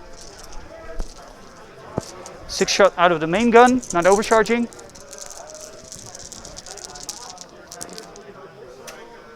1. Reroll everything. Ooh, 1. That's a shame. 3's to wound. AP -4. Damage? 3. Ah crap, I took the wrong one. God damn it. Then the commander. Hitting on 5s. Rerolling 1s. Yeah, bad choice, bad choice. Wounding on 3, strength 7. AP -2. 5 up. 2 gesaved. Damage D3. Be nice. 2.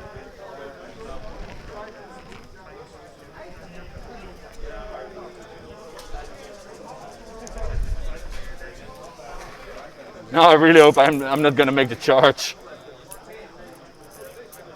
Is that within 12? Yeah. Yeah. 2 shots from a counter fireblade. 2 shots.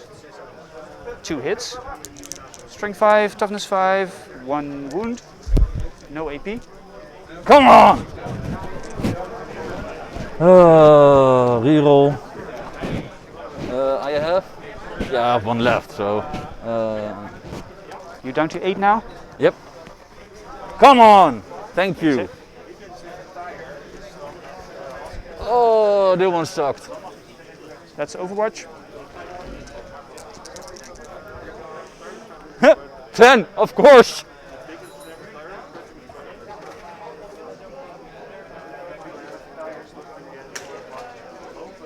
Let's die!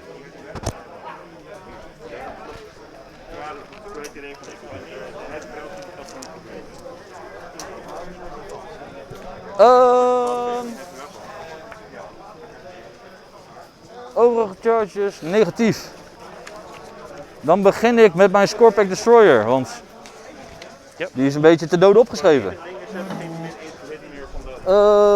3 attacks plus 1, so 4 attacks. 3 up. They made it.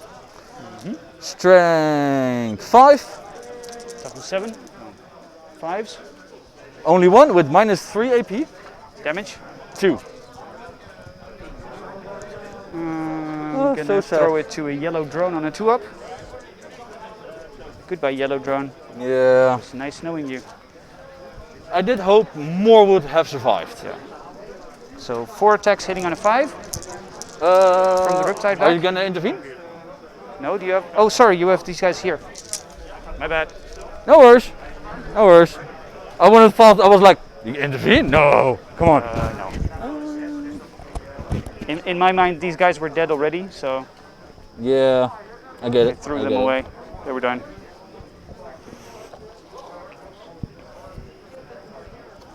so they're all within range. Sure. 1, 2, 3, 4, 5, 6, 7, 8, 9. They hit on a 2. Re-rolling once. One more. One. Not re-rolling once because One I more charged. one in there. Huh? One more one in there. There was one more one. Yeah. That one's a miss. There you go. Strength 7. Toughness 5.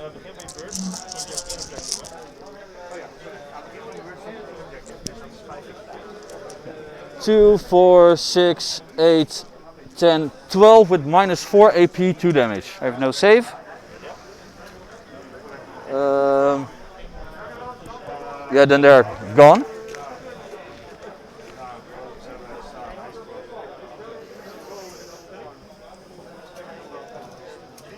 Yep. There's no explosion. Just checked.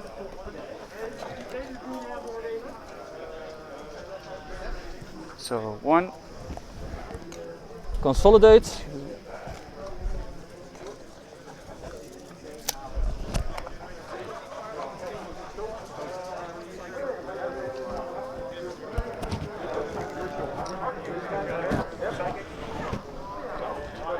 Can I end?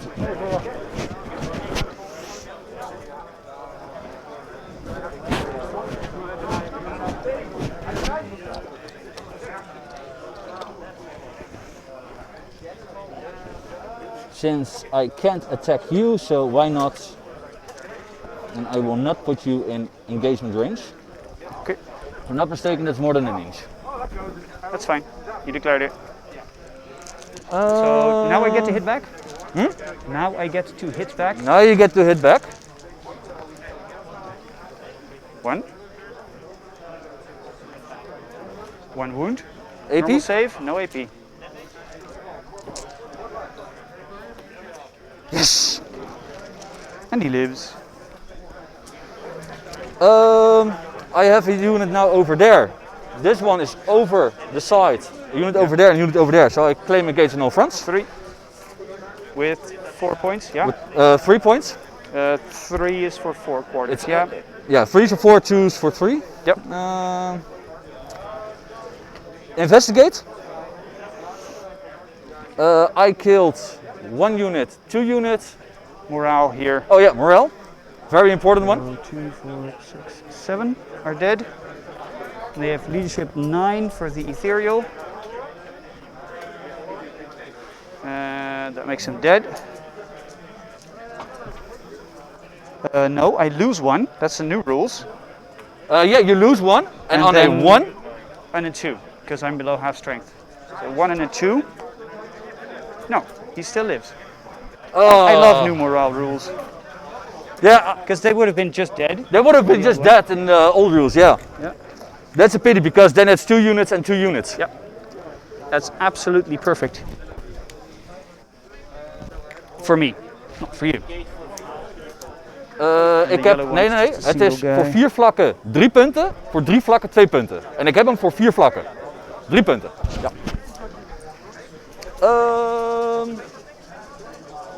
Yeah, then it's the start of your turn. Those are outside of range. Okay, that's the end of the turn. So let's go to the scoreboard, ladies and gentlemen, because some things did happen. Yeah, tough turn for Corwin. He's Corwin's taking a beating here. Yeah. But I did see that coming a little bit. But whenever you're facing Tau, you're facing a beating. However, let's go into Corwin's scores because he did score some stuff. 10 points for the primary objectives for Gerard. Okay, thanks, Corwin.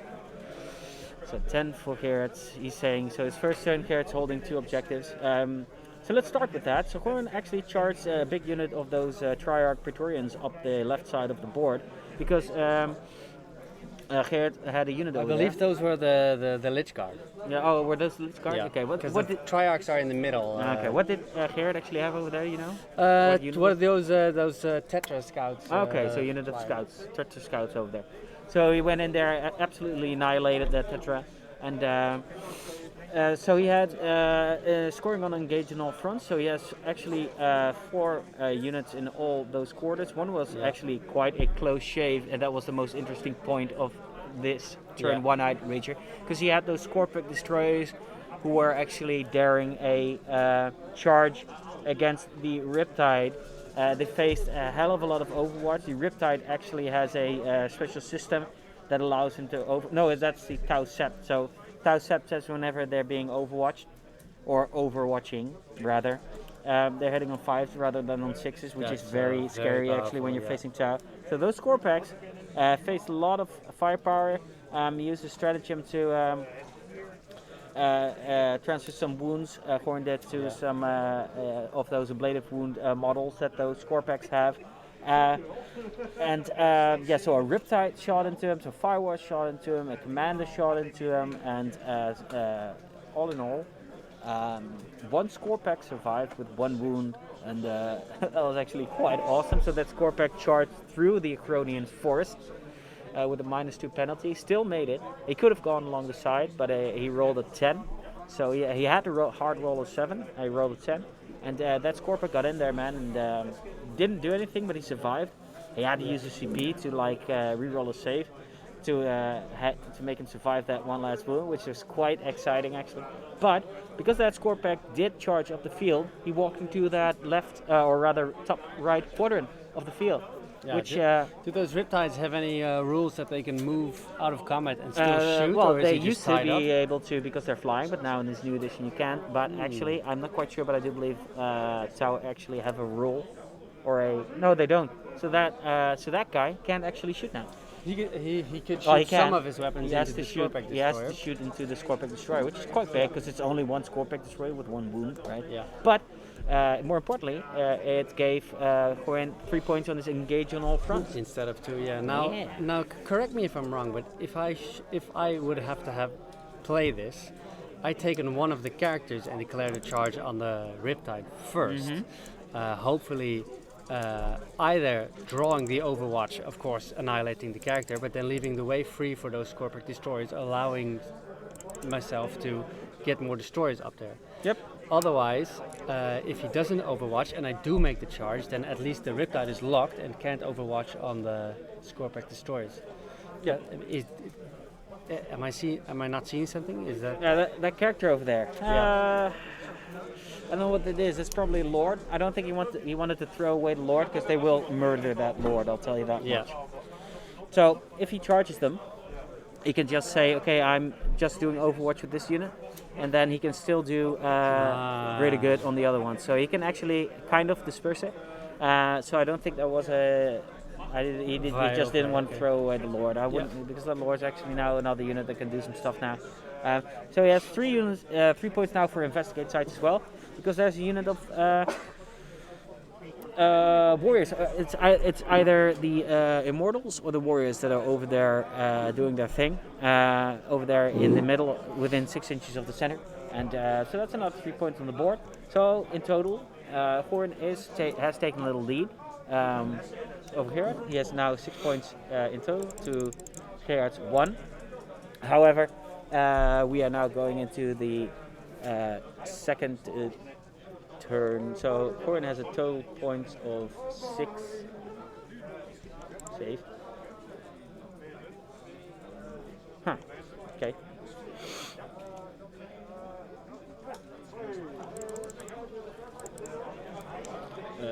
Hold up. 6. There you go. 6 points to Gerard's total of 1. However, we are going now into Gerard's second turn. And as Gorin was already so kind to mention to us, is that starting Gerard's turn, he is on 2 objectives. So he's scoring 10 points for his primary score. There are 5 points for each of these objectives. So another thing to note is that Gorin didn't score anything on his grind them down. He had to kill, so he has to kill more units than Gerard does, which is quite tricky, as I've already mentioned, against Tau. However, Gerard killed 2 units. He killed a Scorpack Destroyer Lord, Scorpack Destroyer unit, and he killed that center unit of Necron Warriors that was being deployed there using the redeployment from the Catan shard. Yeah. So that's 2 units. So Corin had to kill 3. He managed to kill 2, like 2 units of Tetras, and he managed to bring 1 drone unit down to 1 wound, 2 drone models actually. Gerard then filled his morale for that drone unit, so there was 1 left, and then he had to roll a die for the remaining 1 drone, right? And on 1 or 2 it would have ran away, but it didn't, which is a shame, because that actually meant that Corin wasn't able to kill 3 units instead of 2. So that's, I do believe, 3 points you'll miss that turn. So that's a bit of a shame right there. That cost me 3 points, yes. Yeah, it cost him 3 points, as Corin was saying. Bit disappointed by that. Good try. Yeah, it was a good try, he says. Yeah, it definitely was. But hey, here we go. So we're going to Gerard's movement now. There's not a whole lot of movement as of yet. While we're doing that, let's take a quick peek into the chat. How's everybody doing in chat, guys? I hope you're enjoying the game. We're well underway. We're now an hour and a half into our game. We still have an hour and a half left to play. That's 3 hours per game. That's quite a royal amount of time, but it will make sure that everybody is getting the time to just enjoy their game as much as they can. Gerard making a slight deployment mistake here. I think he doesn't realize that the black pieces of mat in the corner are board resizers. Yeah. And he deployed outside of the battlefield. Okay. So he's doing some slight redeploying here. Okay, yeah, so we've got some resizes, guys. Actually, that might be an interesting little thing to mention. So you see these black corner things on each corner of the map? Those are actually our Alliance Open resizers. So those are like mouse mat material, rubber, resizes cut specifically for the new measurements of the mats. They indicate the new measurements, right? So you don't have to cut your mats if you don't want to. You can just place these. They are a little rubbery, so they'll just stay in place very nicely, and they provide a nice indicator of the new size for the mat. So you can get those at the Alliance Armory if you want to get them. I'm being told that it's neoprene material, and they're ideal. I really like them. Okay. Now this is interesting. So this is turn 2, guys. So actually, I have to. Let's do the turn 2 marker. This one. So let's go back to top view. Turn 2, ladies and gentlemen, for the Tau. Wie doet dit? Wie doet dit? That's Danny. Danny's in our chat.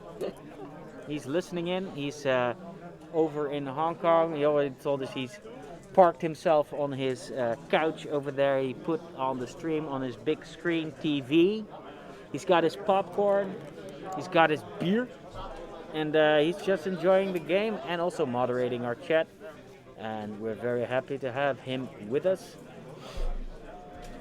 It doesn't look like a lot of movement as of yet going on for Gerard. He is going to have to move some stuff though, because Gerard also has engaged on all fronts. And currently, I'd say he's probably on either 1 or 2 fronts. He's probably on 2 fronts. He's got some models.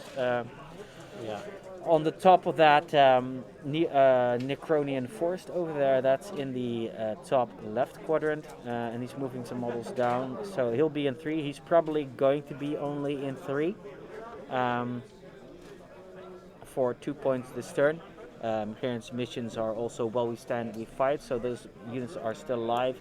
Actually, how many points is while we stand, we fight? It's 5 points for each unit surviving, Yeah. and it's the 3 highest costing units. Yeah. So that's his 2 Riptides and his Fusion Commander. So actually, if Warren can take out one of those guys, which is going to be very tricky, because if I'm being honest, Corin already lost a lot of his hard hitting Stopping power. power, yeah. Yeah. So that's going to be a little tricky. I mean, he still has all those drones. and then he needs to get rid of the drones and then get rid of one of those key units. I mean, the while we stand we fight is really a mission that actually plays excellently into the Tau playing style, because you know you've got those drones protecting all the characters, and then after you've done that, you still need to kill one of these few key targets, and even without drones. Riptides are actually still pretty survivable. Toughness 6. I do believe they have 12 wounds. Toughness 7. Toughness 7, 14 wounds. and 2 up save, 5 up invul, with a special with their Nova power, Nova reactor. They can actually go to a 3 up invul if they want to, which is insane. So these guys are super durable. It's really hard to kill one. You have to pour in like all your shooting into one of these guys just to bring them down. Or either mortal wounds is a trick you can do, but then the drones have to be gone. I don't think Horn actually is able to do it. To just delete all the drones, and every like single drone is just super annoying. Man, that Nova Super reactor is crazy good. Yeah. So here already mentioned or was able to deploy a scrambler in his deployment zone. So that means he still needs to go out into no man's land and Corwin's deployment zone and deploy scramblers over there to score him those 10 points. We're currently looking at the end of turn 1 at a score of 6 points for the Necrons to 1 point for the Tau. But keep in mind, guys, that a lot of points that Corwin is scoring are progressive, and then a lot of points that Gerard is scoring with his secondaries is actually end of the game scoring. So it will look like Corwin is in a lead, probably for the most of the most turn of the game, but that's only because Gerard, if he's playing those missions right, will be scoring the bulk of his points at the end of the game. Yeah, it's going to be. It's going to be an interesting turn. We've got some dice rolling going on, so I'm actually going to switch it over to the player so we can get a better understanding of what's going on. Strength 6. 3 ups. 1, 2, 3, and AP -2. 5 up. 1 saved. One guy dies. I think that is sufficient for now.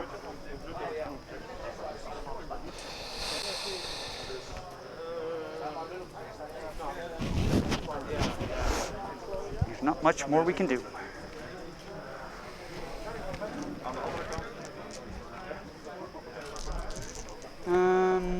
This guy. I'm gonna shoot one marker light at him with -1. Yep. So hitting on a 3. That's a marker light.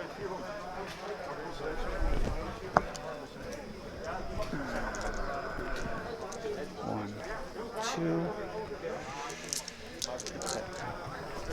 8 shots from these guys in here. Yep. Rerolling 1s. Just 1. Strength 5, toughness 4. So, wound. AP. No. 4 up. Yes.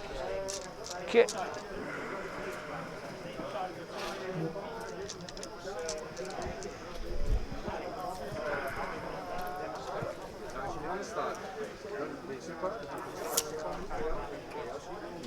That's horrible. No, these guys are not shooting, by the way. They're doing the action where I have to be in my zone, your zone, that one. Which the name evades me right now. Gonna shoot this guy in here first.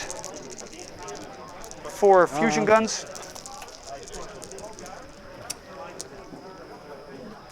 All hit. He has the relic system that gives him reroll 1s to hit and to wound. Are these toughness 4 or 5? Corbin? Are these toughness 4 or 5? 5. So wounding on 3 rerolling 1s. 1, 2. 4 with AP -2. -4. 4 with AP -4. Smelta. Fusion. damage. D6. Multiple wounds? Yeah, the multiple wounds, so. Okay, first one. One's dead, and then the second one, 2 dead.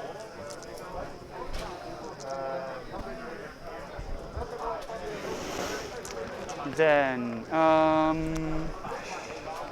Because those guys are wholly outside of your deployment? yes. Okay.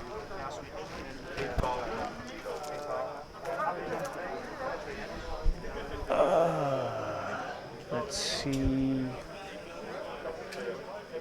I don't have a single marker light I can get on these guys. That's annoying.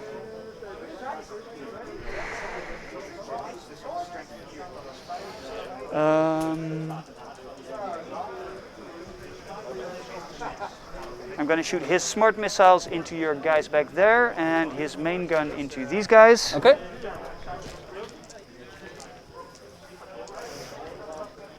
Main gun. Hitting on 4.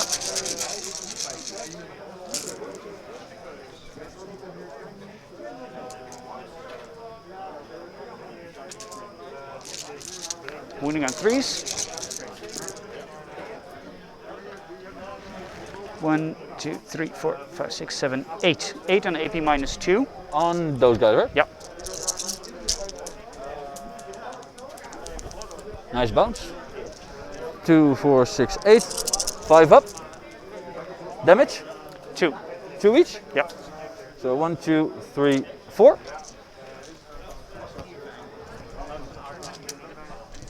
Then his smart missiles into the guys hiding in the building. Yep.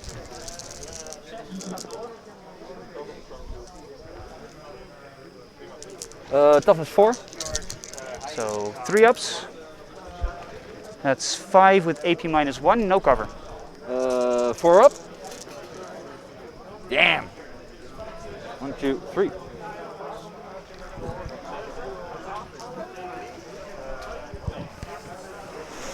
Then I'm going to shoot this guy with his main gun in here, and I'm calling the smart missiles in the guy back there. So let's see if I can shoot him. Oh, wait. But is he a vehicle? He's a monster. Monsters can also shoot in close combat? Yes. You're making me doubt? Well, that is the first time I'm playing with a monster that...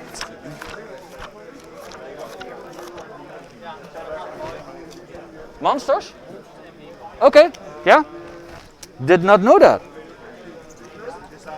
I knew about vehicles, but now I understand why you remain in combat. The big gun, not overcharging. Yeah, with a -1 to hit, of course. Yeah. And strength 8, so 3s. Yep. 2 with -4, 3 damage.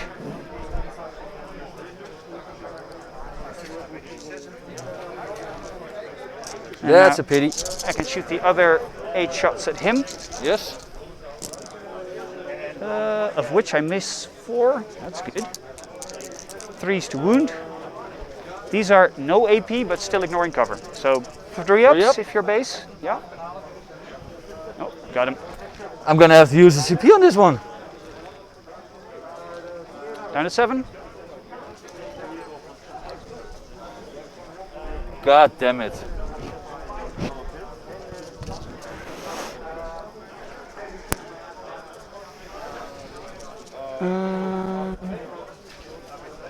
This guy is going to shoot in here.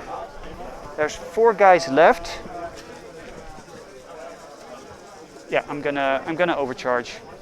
It's a bit risky, but I'm gonna overcharge the gun. Who's gonna shoot at what? This commander Yep, here yep. is gonna shoot these 2 guys. So for each set of 3, if I roll a 1 to hit, I get a mortal wound. I have 3 of the guns. The guns can give me 1 mortal wound. No. Yes. No. So I have 8 hits, 1 mortal wound, unless I roll a 6 up for the ethereal feel no pain. No. As I'm 5 wounds. Strength 8, AP -2, so 3s. 1, 2, 3, 6. with D3 damage at -2. 5 up. No, we're gone.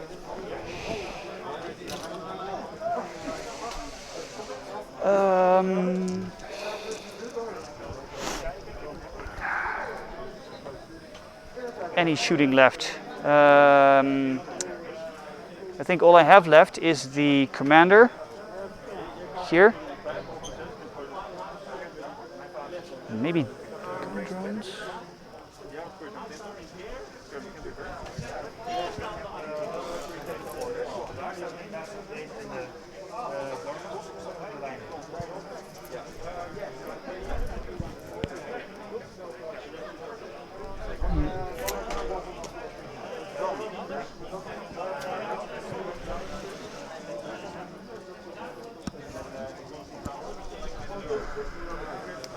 The blue drones are going to shoot 2 marker lights in that guy. Yep. See if I can get a hit. And the gun drones are going to go in here. And you're outside of 9. 2, 3, 4, 5. 1, 2, 3, 4, 5. They're going to be hitting on a 4, which turns into a 5 because you have the course in between. So 5s re-rolling 1s.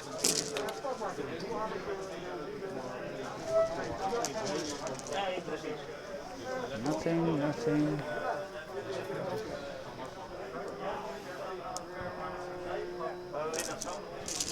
Toughness 4 on the little guy. 3s. That's a shame. No AP. 4 up. 1. Lost a wound. It's not enough, but okay. And then 2, I know that can see it. Can you look from this angle if you can see this guy? Yes. Yeah? Then 3 marker lights on that thing. So 1 cocked, and another cocked. With a -1, so. It is with a -1, so 5 ups. 2 marker lights hit, that's fine. I just need the 1 for the rerolls. I'm sorry. And I'm gonna shoot his missiles into that guy. Damage? D3. D3. Gonna spend 1 CP to make my quantum shielding better. Yep. So 6 shots hitting on 3s, rerolling 1s. You do get the -1 to hit though, because of the obstacle. He hits on a 2 normally. Oh, okay, yeah. So it's 4 hits. Strength 7, toughness 6 if I recall. 6, Yeah, yes. 3 ups. AP? 3 with AP -2. 6 up. Nothing. Damage. D3, so I can Yeah, just you can roll them at the same time. So 3, 3, and a 2. So a 2. Nope, you not need to roll ignored. under or equal. 3s. You make Ignored. the 3s, good. So.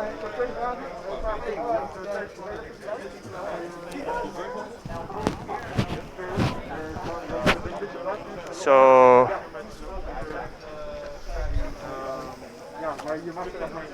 there's no more combat. No. So at the end of my turn, I score 1 check. 1, 2, 3 quarters, and another check for the middle one. Yes. I claim. Yeah, then it's my turn. I claim 2 objectives. Yeah. In the middle one. 2 objectives, so Yep. 10 points. Living metal.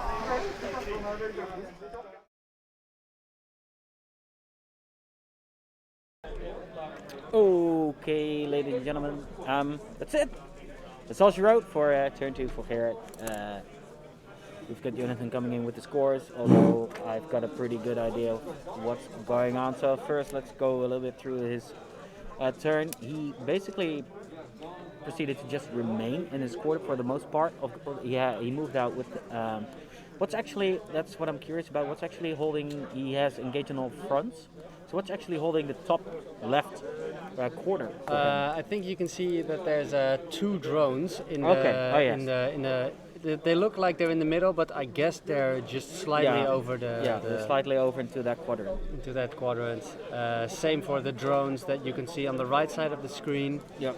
So yeah, you just need to have one unit wholly within it and at least 6 inches away from the center. Yep.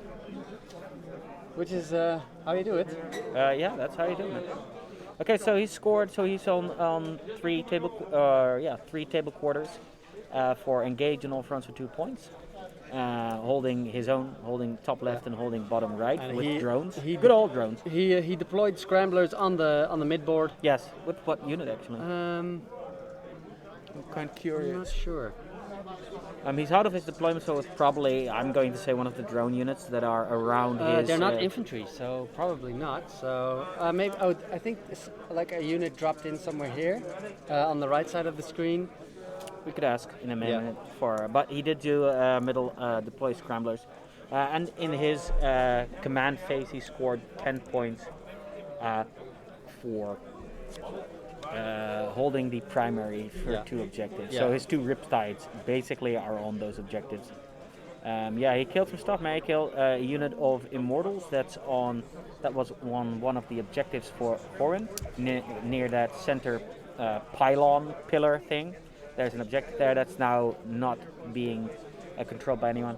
Of course, he got rid of those Triarch Praetorians who were on the midboard. Oh yeah, doing their investigate site stuff. Yeah, it's basically Goran just sacrificing a unit each turn to get investigate sites. However, he's rapidly losing units to do it with. But we'll see what he comes up with. And he also got rid of the Scorpack, the hero Scorpack destroyer, with his in the shooting phase with his Riptide. Yeah. So didn't know that actually. So I learned something myself today. So I thought the Riptide being a monstrous creature, didn't know that though, can shoot in combat. But I thought if you are engaged with someone, you can only ever fire at the units that you're engaged with.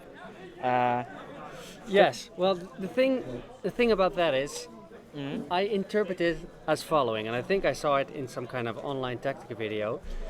So you have a vehicle or a monstrous creature who's locked in combat with a unit, but that unit, like in this specific instance, was only 1 model on 1 wound. Yeah. Now he's got multiple different weapons, and you can declare any target, but you can only shoot the person. You can only shoot the unit that is locking you in close combat. So what you do is you declare some weapons on units outside of close combat, and then use 1 weapon to shoot away the guy who you're fighting. Yeah.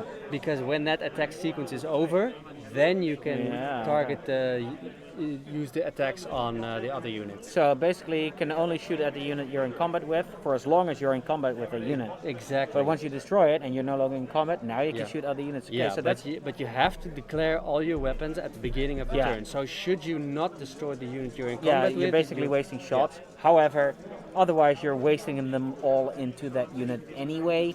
And with a Riptide, I mean, it's got enough firepower to just kill a 1 wound Scorpack destroyer, right? In this instance, it was very easy. And so the other guns went into that unit of Immortals holding the objective. So actually very valuable for him to do so. So that's a nice bit of tactic over here in this new edition, in this brave new world. Yeah, I do like it though. I've very much enjoyed my games of 9th edition. I think it's it made the changes that I wanted to be changed. I'm just going to update the scores real quick. So it's 6 scores. Well, hold on, I need your score. Yeah. So it's going to update the scores. So it's he had 1 point and he scored 11. So he's on 12 points for here right now. That's his turn. So mind you, it's still.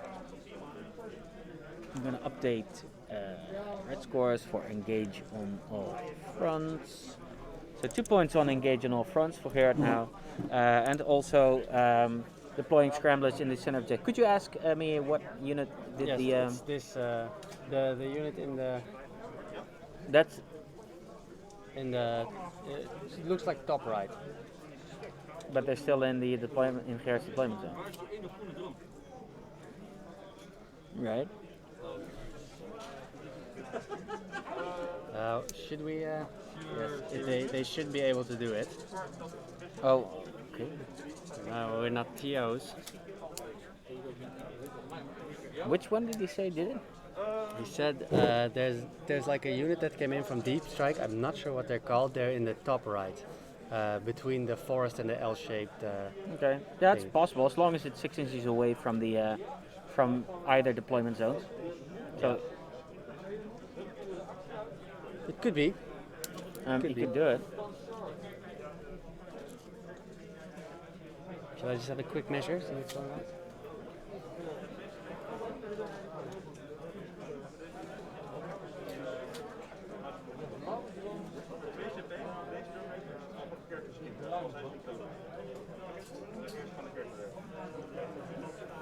So Oh dear.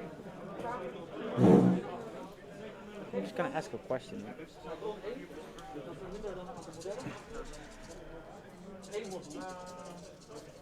Yeah, I'm just gonna ask the question. Do it. I'm gonna be ballsy. Wait, where?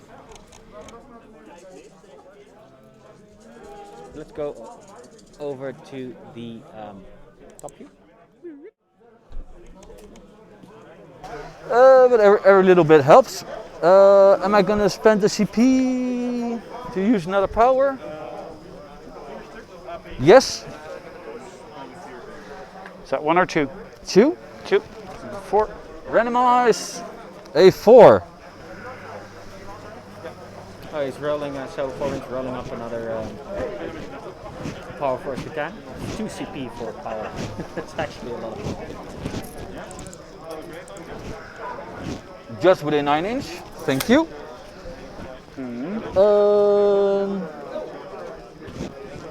On the 4+, he gets D3 mortal wounds. Nope. Bit of a waste, but sure. We have to try some things. Because it's random, I think it's not worth the 2 CP. You can't plan it, you don't see what's going to happen. Yeah. It's not. Unless I'm you just don't trying. have anything to spend your CP on, it's useless. Yeah, but most of the times, knowing the number of turns, the CP you get back, I don't use it for anything else. So I was like, yeah, sure. Then you might splurge on it.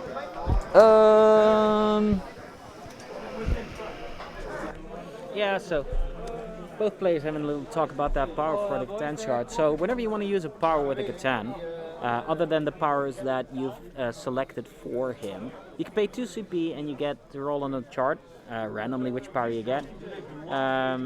It's 2 CP though, so and the power is random and it doesn't really do a whole lot. Usually it results in doing about D3 mortal wounds. For 2 CP, that's a pretty steep price to pay. Gerard mentioning that, yeah, I'm not quite sure I would pay 2 CP to do that. I probably wouldn't either, but Horn says, well, I brought the Catan chart, you know, I'm having a bit of fun here today, and yeah, 2 CP for just seeing if it does something extra. Why not? I have the CP. Mentioning that he doesn't really need the CP for a whole lot of other stuff. He doesn't have a lot left to use the CP on anyhow. Mentioning, and now that we're talking about it, so Horn's game plan, it's getting a little bit iffy if I'm being honest for him here. He doesn't have a whole lot of units left. He needs to be in all. He needs to keep scoring, engage in all fronts. That's all that matters. Keep scoring. Investigate sites.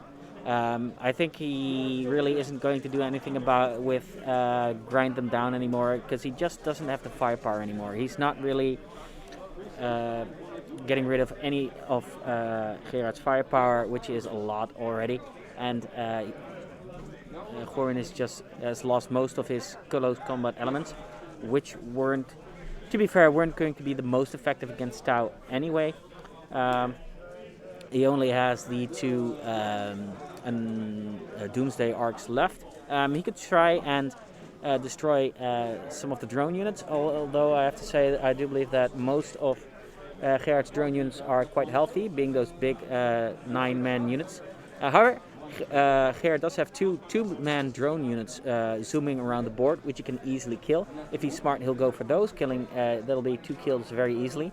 I don't think Gerard actually got a lot of kills during his turn. I think it's around 2 or 3 as well. And if Corin is able to just catch one turn of cheeky more units destroyed than Gerard, that's another 2 points on the board for him. And right now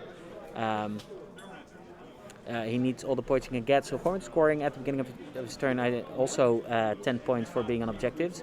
If I'm not mistaken, so he was shot off of 1, so that's actually a 5-point loss, which is quite big.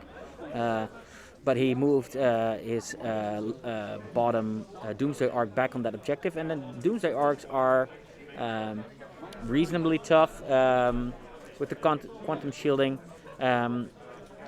If you have a lot of high damage, like D6 damage profile weapons, or even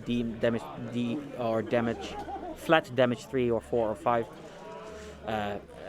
Quantum shielding actually has a decent chance if you activate quantum shielding for a CP. It has a decent chance of just deflecting all damage. It can be quite frustrating to deal with it if you only have high damage weapons. However, Gerard does have some Gatling cannons, I forget the name, but the damage 2 weapons, and damage 2 is actually quite good against these things because quantum shielding has to roll under the amount of damage being dealt. For a CP he can roll equal to or under, which makes it a bit better, but damage 2, that's quite tricky to ignore. So yeah, Goran just needs to maintain his positions here. He needs to stay on the objectives for as much as he can. He needs to be in the center at all times, so he once again he moved up like a sacrifice unit into the center of the board to just grab that investigate sites. It's probably going to be deleted again because Gerard can't afford to keep that unit there in the center, and he is managing to be in at least 3 table quarters of the 4, scoring him 2 points at the end, no doubt. So we'll see what this ends up in. He should score some points again, but yeah, this is turn 2, and he is still losing a lot of units still. We'll see if he can manage to keep it up. For now, he is managing to hold on. So let's go back to the players for a bit, and we'll be right back at the end of the game with a recap for the second turn for Orin and his Novak Necrons. Was that brown? It was brown, right? Yeah, the brown ones, yeah. 3 kills. So this basically puts me on even grounds. Good. Shot. Did his thingies, can't shoot. Shot. Doesn't have anything to shoot. Charges. The Scarab's gonna charge them drones.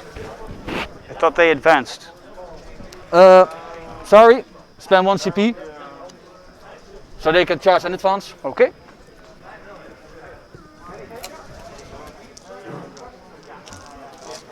So 10 shots, hitting on 6s this time, because for the greater good you need a unit in range. Yes.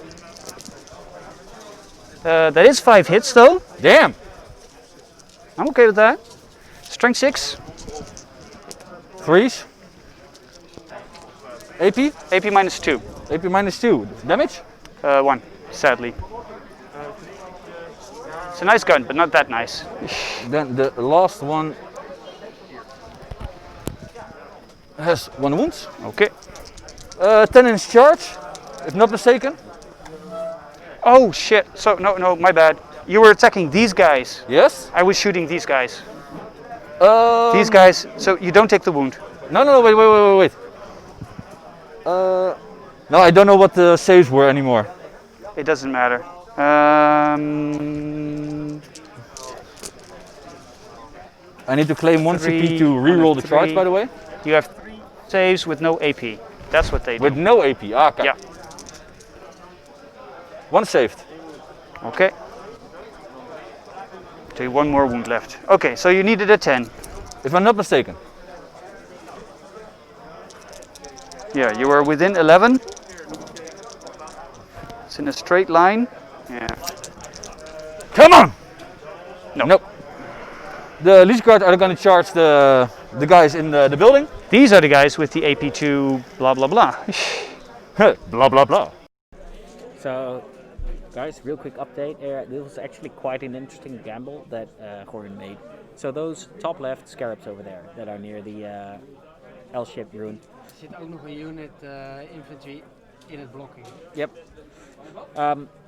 Try to charge the two drones that are in the top center above that Necronian forest. It was a bit of a Hail Mary charge because he needed a 10.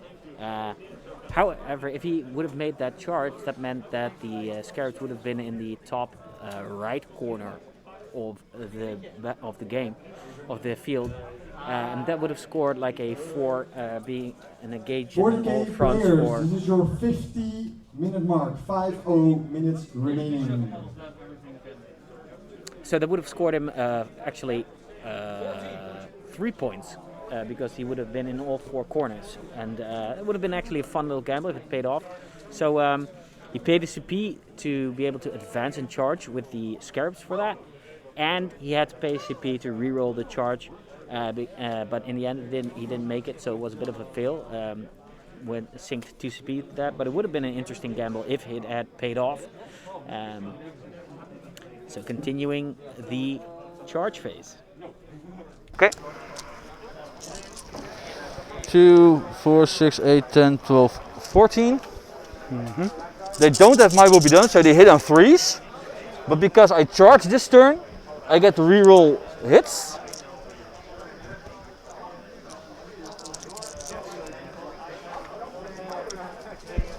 Strength 7. Choose. AP? -4. 2 damage each. 2, 4, 6, 7.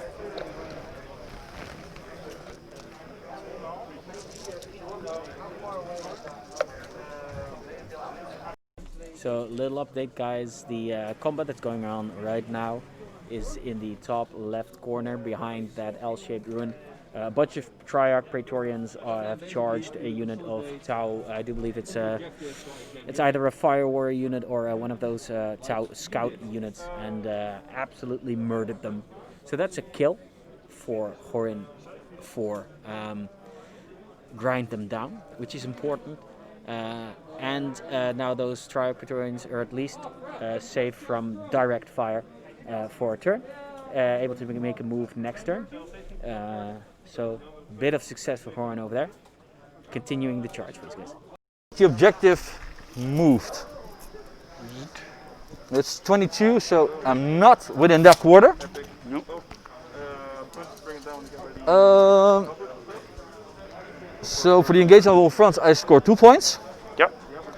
I did grind you down this turn Yes. for 3 points, and I did an investigate for 3 points.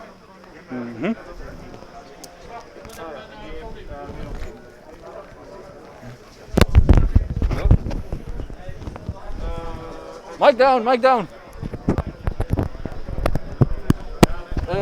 For me, no morale checks. Didn't lose that much. All right, ladies and gentlemen, let's go to the scoreboard because Gorin just finished his turn, and Jonathan is coming in with the. Wacht even de morale phase af en de primaries, dan kom ik eraan. Okay, so we've got a morale phase still going on, because some more stuff from the town might die. Already caught some wind of points being scored, so I'll just start over here. So Gorin managed to be in 3 table quarters of the board. He's in the top left, his own deployment zone, and the bottom right for 2 points. He tried to be in the top right as well with a Necron Lord. He's a little hard to see. He's behind one of the pillars of the center right Ecronian forest. But he's not wholly within that table quarter, so it's only 2 points for that.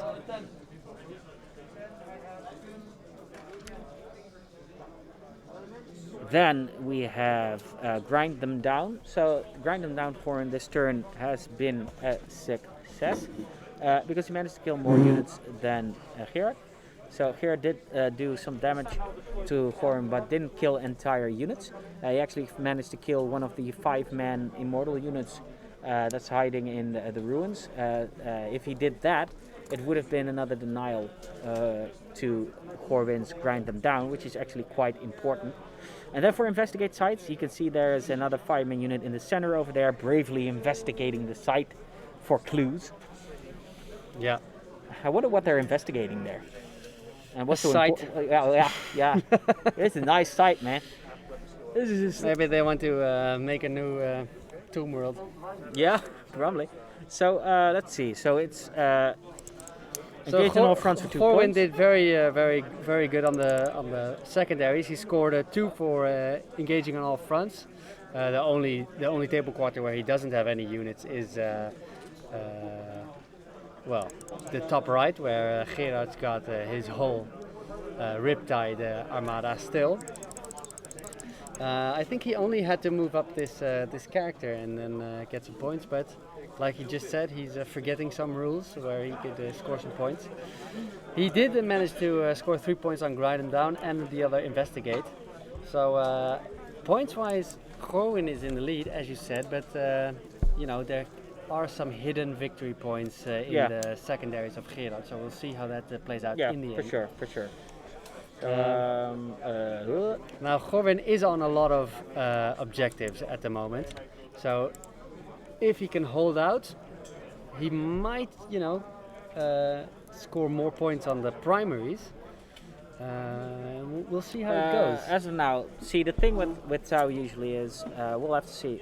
In my experience, games with Tau go like this.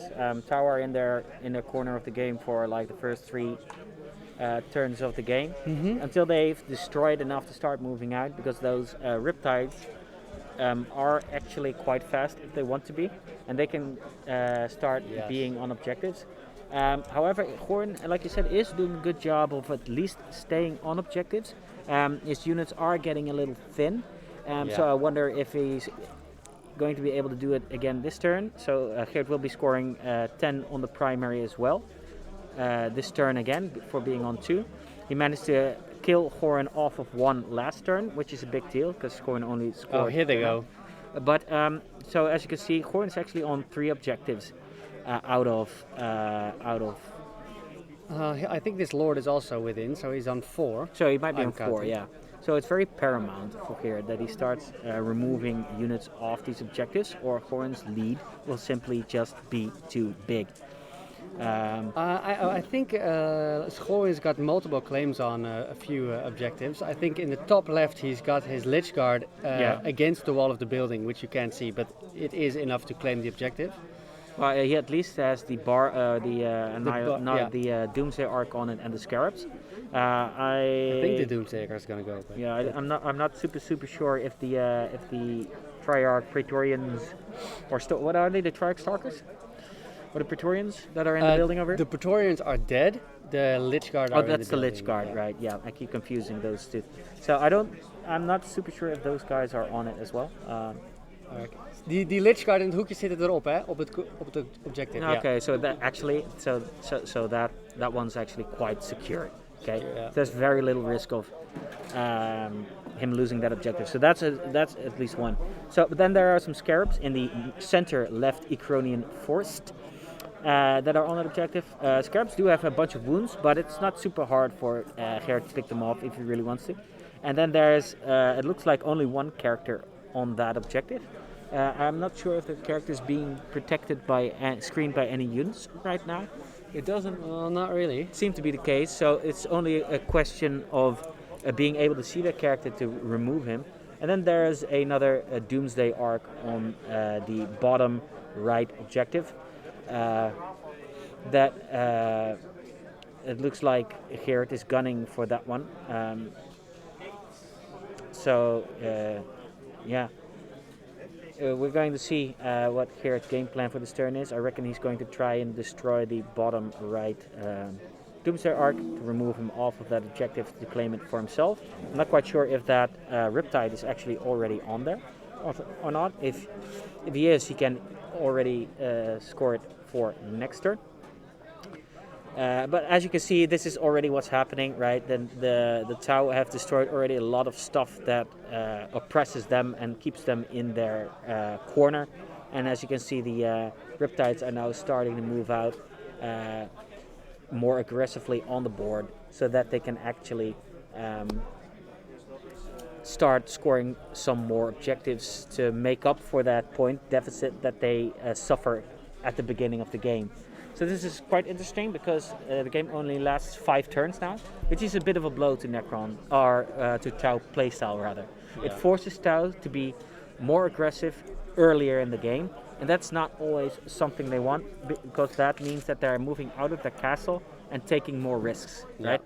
But there's still lots of drones here on the board, able to screen for all those important units. And to be frank, he's probably going to kill at least one of those Doomsday Arcs, maybe 2. I think only 1. And if one of those Doomsday Arc drops, Gorin doesn't have a whole lot to just be of any threat really to the town. So yeah, so it's going to be a just surviving game, hiding and surviving, and we'll see if Gerard is able to capitalize on his aggression here, and to basically deal. This is your 40-minute mark.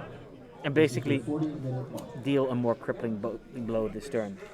I'm going to put it back to the players for a bit, and we'll see what the players are up to in this turn 3.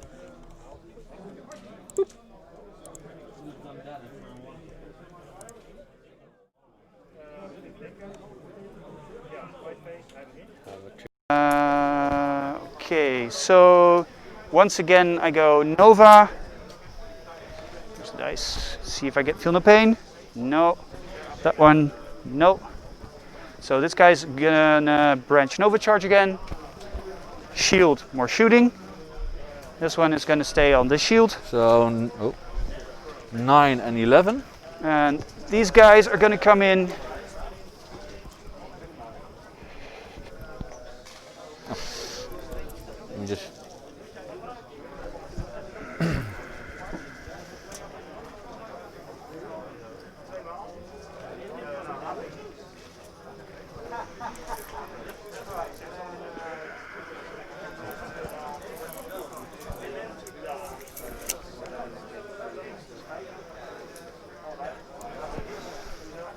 Don't forget to turn the wound counters.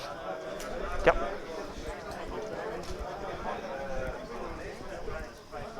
I think that makes it the end of my movement phase. There we go. Normally it's no problem, but now no. No, it's fine. So shooting phase. Gonna start with the fusion commander in this guy. Yep. So 4 shots hitting on 2s, rerolling 1s for having an awesome gizmo. Toughness 7. So 3s to wound, strength 8, rerolling 1s. That's a pity on the 2s. Do I want to spend a command point? No, I don't. I have more shooting. 4-up info. Pling pling. Make all of them. Finally. There we go. We can do something. Of course you can.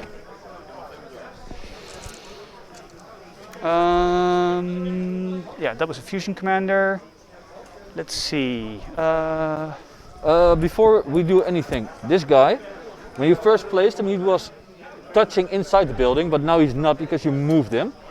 Did you still mean to have him inside the building or outside of the building? Does it matter at all? I don't think it does. Maybe if I move with him over there, I could still see you. Now I don't.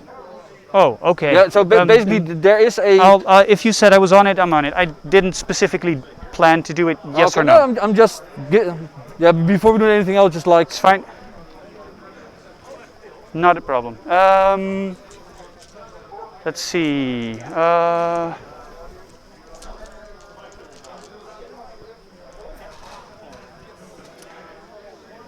Oh yeah, that's what I was going to do. You distracted me with... Sorry. That's okay. And I cannot see him.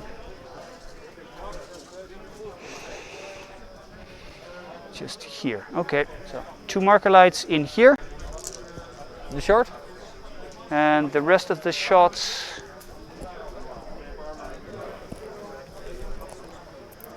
are going to go in here. Okay. Because I have to. So here first. 2 hits. I want to spend some CP on that. I'm going to spend a CP on that. The one where I get D3 extra not command points, marker lights. And that's a full stack. I like that. And 1, 2, 3, 4.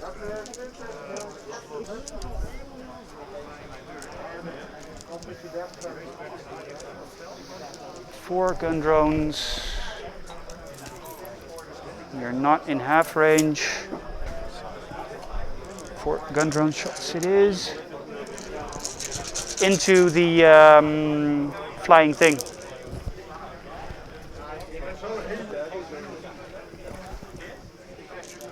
Force because of the drone controller, and then strength 5, toughness 6, so through 5s. 5s. That's 0 5s. I hate this thing already. Go away. It's not working for me also, but yeah, sure. Okay, so sure. These guys are going to shoot in here. So that's 10 shots. Hitting on 4s. What is now shooting what? Sorry? These guys are going to shoot here. 40K players, if you're done with your game, please put your army up on your table you're playing on if you want to be nominated for Best Painted. If not, please collect all your stuff before going out to lunch so we can move on with the next round quicker. Thank you. 2 with -1. It's strength 5, AP -1 at this range. Pling pling. No problem. Okay. And so far I've done nothing. So let's say I'm really happy for a moment. I'm gonna shoot the ion guy at your commander at your boss, because I now have +1. I won't be overheating. So 2+ rerolling 1s. There we go. All hits. Strength 7, toughness 7. 7, so 4 ups. 5. AP? AP -2, but you're invulnerable 4 save up guy. info. 1 So goes just through. 1. Okay. Damage? D3. Just 1. He's not even bothered. That is absolutely annoying. Sometimes you roll 4 ups. Okay. Best save rolls of the whole game. Yeah. I'm going to shoot this guy with the main gun in here. Yep. And with the smart missiles here. Okay. I'm going to overcharge it. Yes. So main gun, 6 shots, hitting on 4s, re-rolling 1s. No, hitting on 3s, re-rolling 1s. Because of all the marker lights. Re-roll the 1. 5 hits. Strength 9, so 3s to wound. 3s. There we go. AP -4, so invulnerables. 4 up info. 2. What's the damage profile? 3 plus D3. 3 plus D3. Yes. Yeah, you know what? Just be annoying. Pling. You're on 2. 1. So 1 goes through.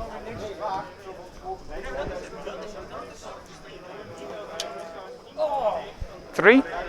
So that's 6 wounds. 1 wound left. Smart missiles in these guys. That was worth the CP. That was definitely worth the CP. Sometimes a deceiver just doesn't want to die.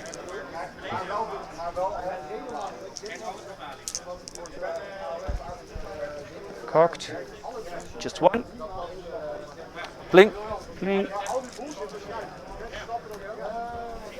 So I have 1 Riptide left. This guy has 1 wound. This is utterly annoying.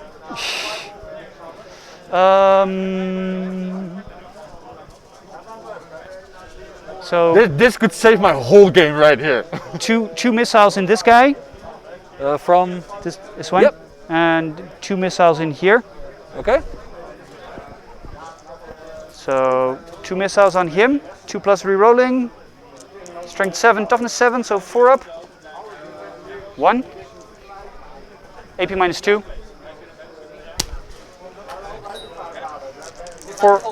4 in the other guy. 1, 2, 3. Strength 7, so 3 ups. 2. AP minus 2. 6 up. No damage. D3. Yeah, roll him. He has how many wounds? 4. 4. So there's 2 left. Yeah. I'm gonna command point one of those. No, he has 1 left. But he still isn't dead. That comes down to 2 CP then. Go.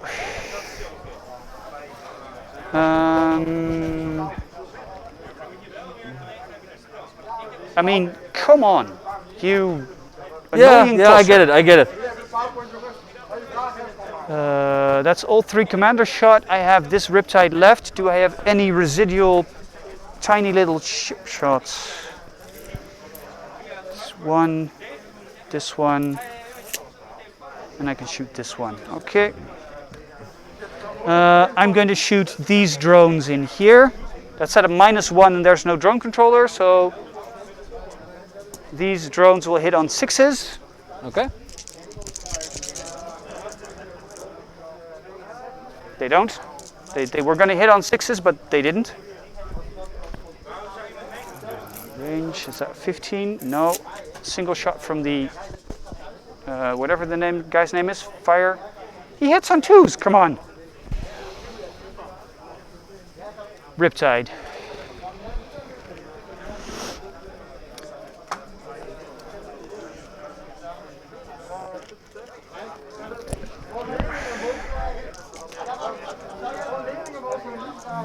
I'm going to shoot his smart missiles in that guy. I'm going to shoot his main gun in the Immortals, is it? Yeah. I have no idea what the unit is, so On smart him, you still missiles get on the him. -1 to hit. Because you don't need line of sight, but you still have to fire through dense cover. Unless you have ignore cover. They're smart missiles. They also have ignore cover. Okay, then it's not. Yep.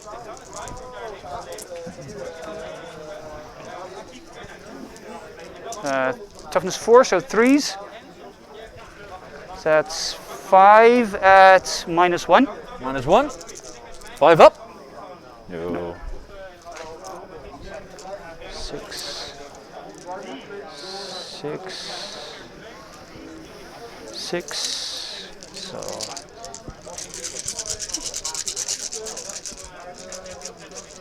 No, I'm just gonna shoot that guy. Fuck it. I want him dead. With massive overkill. Wait. What? I'm shooting my main gun on that guy, not those guys. Okay.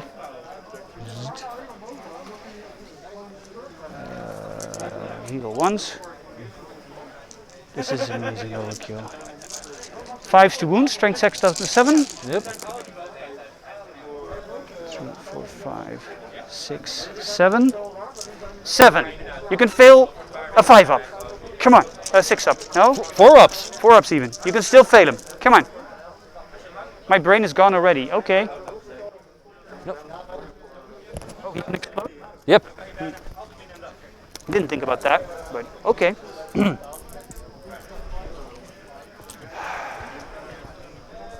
So I killed 2 things.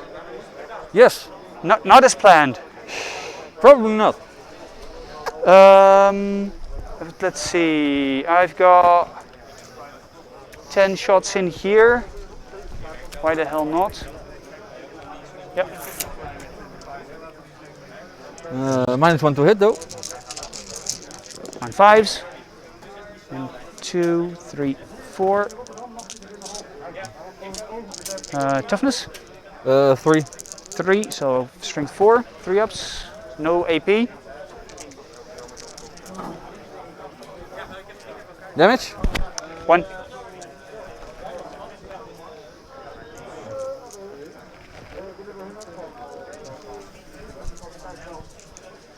So for the claimed table quarters, I score 3 points. 1, 2, 3, 4. Yes, 3 points. Yeah. And I've also deployed my scramblers in your deployment zone. Yep. So that's another check. So that's 10. That's done. Yeah. Is that 10 points? No. Yeah. 10 points.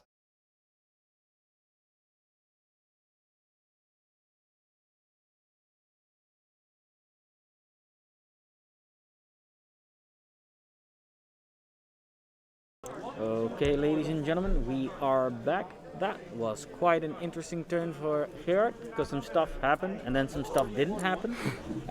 Let's start with the interesting stuff. So Gerard deployed 5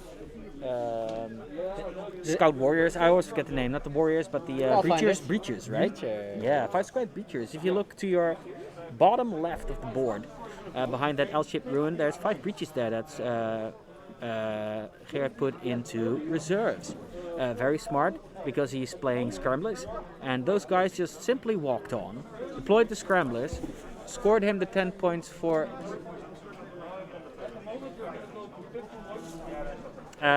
He scores the 10 points for deploying scramblers in all 3 areas of the board where he needs to, and then they're also there to be in that bottom left quadrant. So he scores 3 points for engage on all fronts this turn.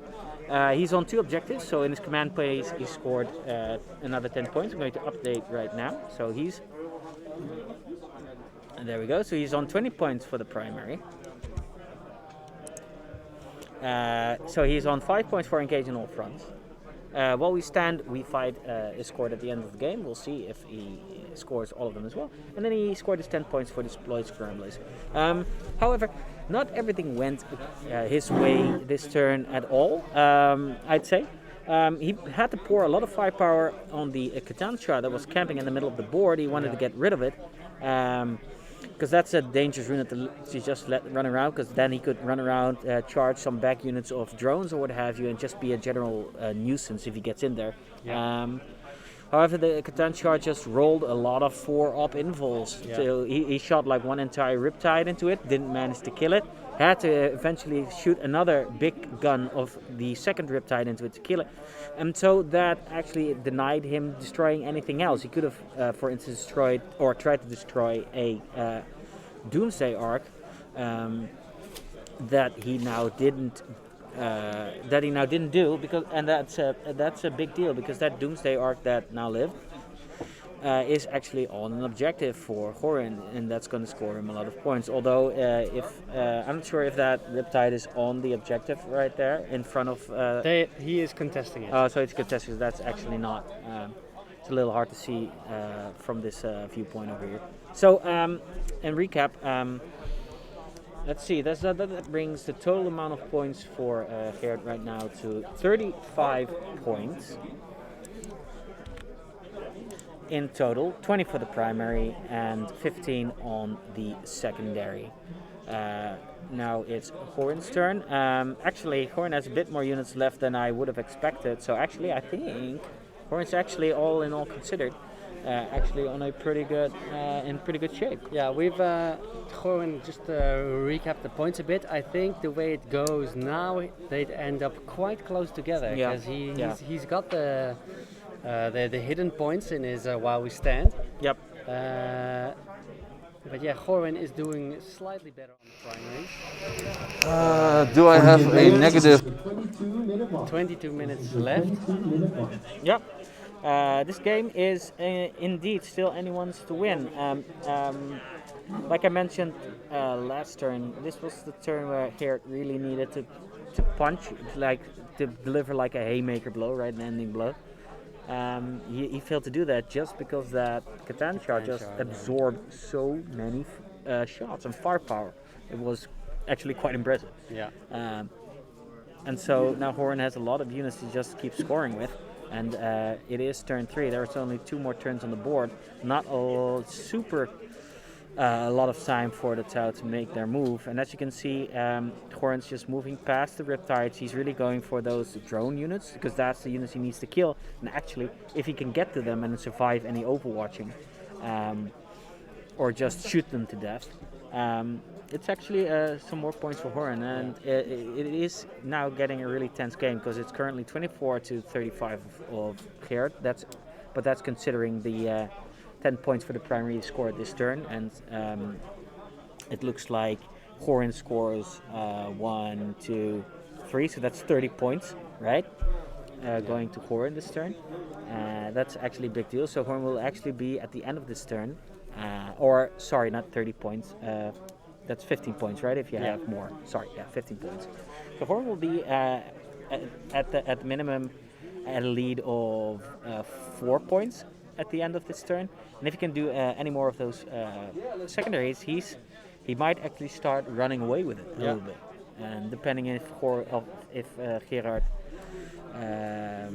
is able to catch up to it next turn. Horan is going to go into a shooting phase. Do you want to go back to the players? Yeah, let's do that. Yeah, for sure.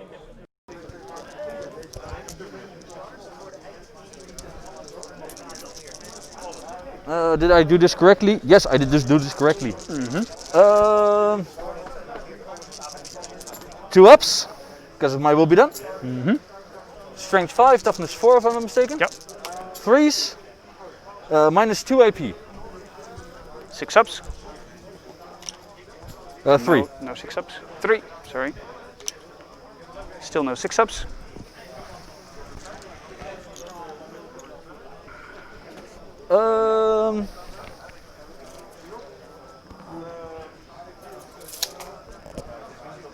Can I sacrifice that? Yeah. 1 gas flyer array in these 3. And 1 in the brown ones. Yep. If I'm not mistaken. It's a black and white, but it's fine. Yeah. 1 in the, I think it's within 12. Just about. The yellow ones.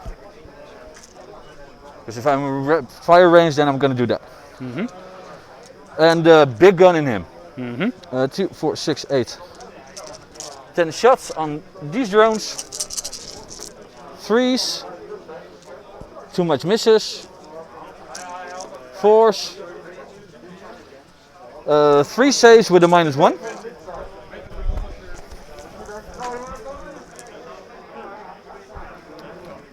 That sucked so hard. 2, 4, 6, 8, 10 on the yellow ones. Well, there goes my 4s. 3 saves on the yellow ones. -1. Yep. 3 saves on the yellow ones. Failed. D6 shots on the big guy. Nice. That's what we like. Not too shabby. 3 ups. Roll a 5. Yeah. Strength 10. 3 ups. Wait. Yeah. I am gonna reroll the 1. You're Yes. still on 1. Okay, so 4. 4 now? saves, Yeah. -5 AP. 2 to the drones. Yep. 2 dead drones. And then 2 3-up invulnerables. 9-point reroll.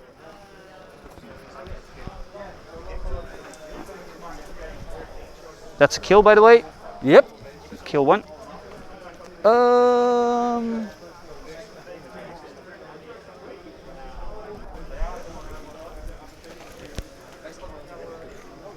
You made 2 kills, right?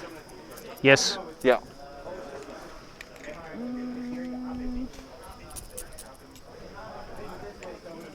Are these 2 the same units? Yep.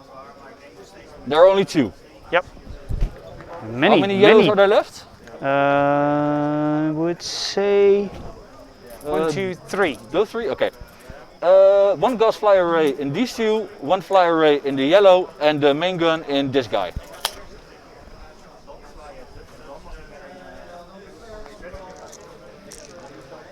Two, 4, 6, 8, 10. In the yellow ones,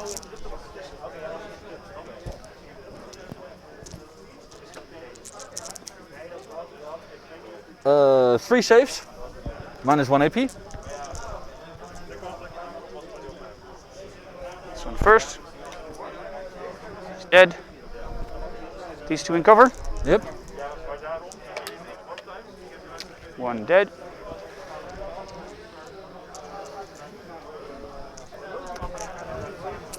Then on the two-man Yep. unit.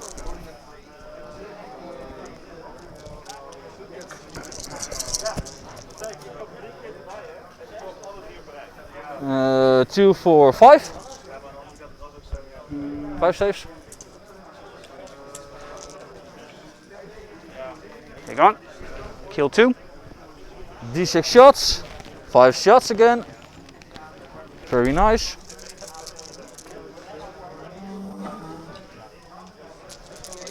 Freeze again. 2 saves with -5 AP on the big guy. One to the yellow drone.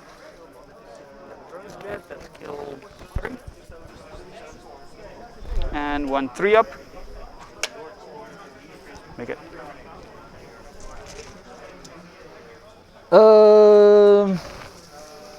Yeah, this guy is gonna shoot in him. Let's see if we can do that. 3 up. Nope. 1 shot only, useless.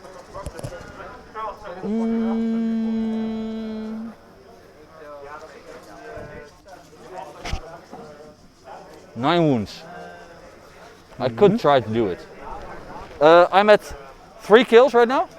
Yep. You're at 2. Yep. Uh, For your kill secondary, you do not need to take a risk.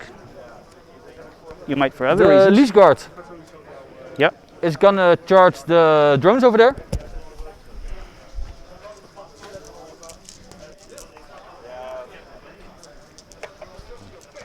To your toughness 5. Yep. Yeah.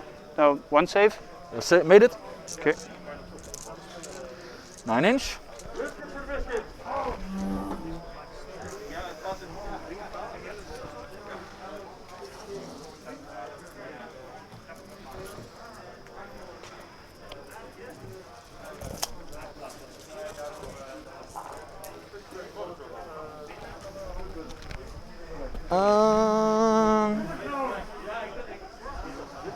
You're gonna kill at least 1 unit of mine, maybe.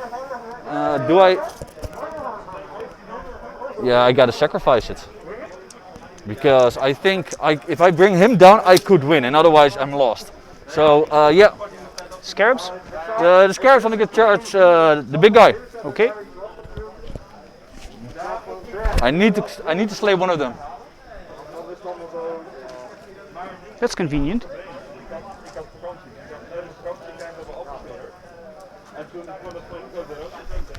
In that guy, see the scarabs. Yeah, sure. Yeah? Yeah. So in that case, 2 commanders in here and the Riptide. Let's start with Let's see what happens. Commander Fusion guy. He hits all. 2+. He wounds all. AP, -4. damage. D6. Unless you're in 9. You're within 9. So 2d6, pick the highest. First one. Second one. Third one. Fourth one. So kill 3 bases.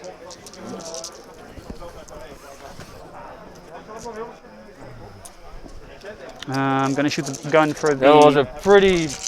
boss guy. That was a too much big Overwatch.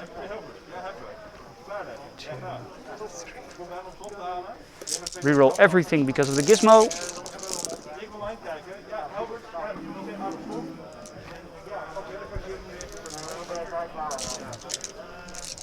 Toughness 3, 2+ to wound.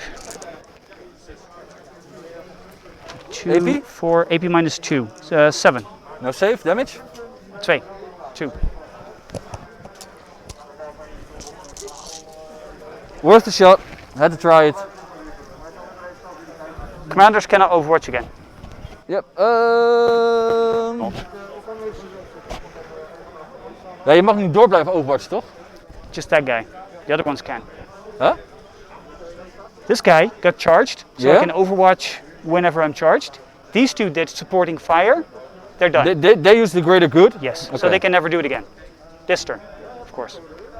Only 5 attacks, so noticing the time, not gonna happen. Yeah, the Leech Guards. 2, 4, dead. 6, 7. Congratulations, you killed him.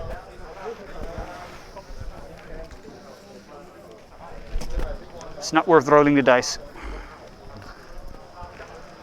And then because of him, this one, I engage all fronts. Yep. 3. So the 3 points, I got to grind them down. 3, could not use the investigate. Nope.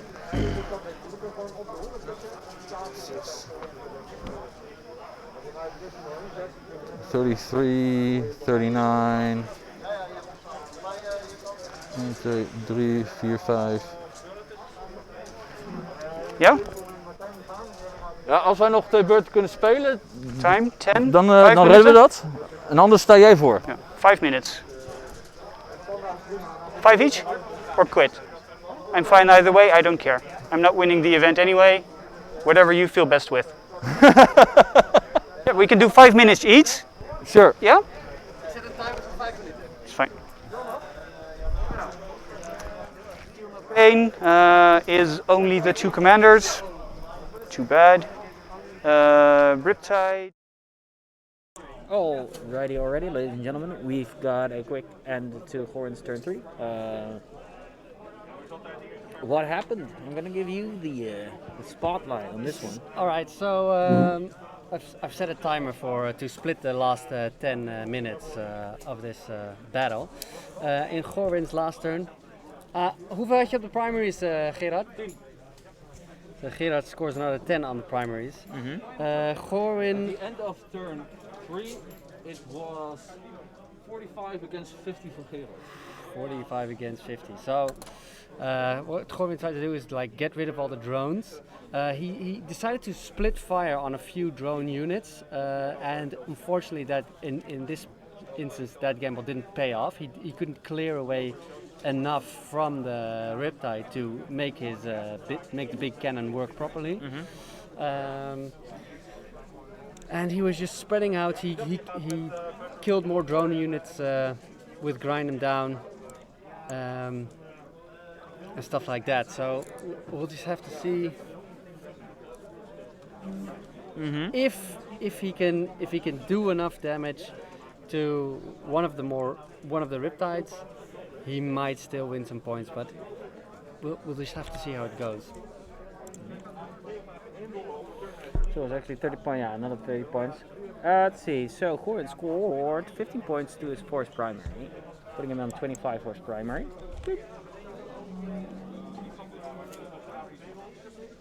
Goran's on 20, yeah. And then... Hey, Chris! Oh, stay on a 1.5 meter, please. How does the line serve? No idea. let's see, so he didn't do an investigate sites this turn? No. So I think it's because that Riptide is within 6 inches of the center. Yeah, so yeah, that's true. That's why I couldn't do it last turn. Yep.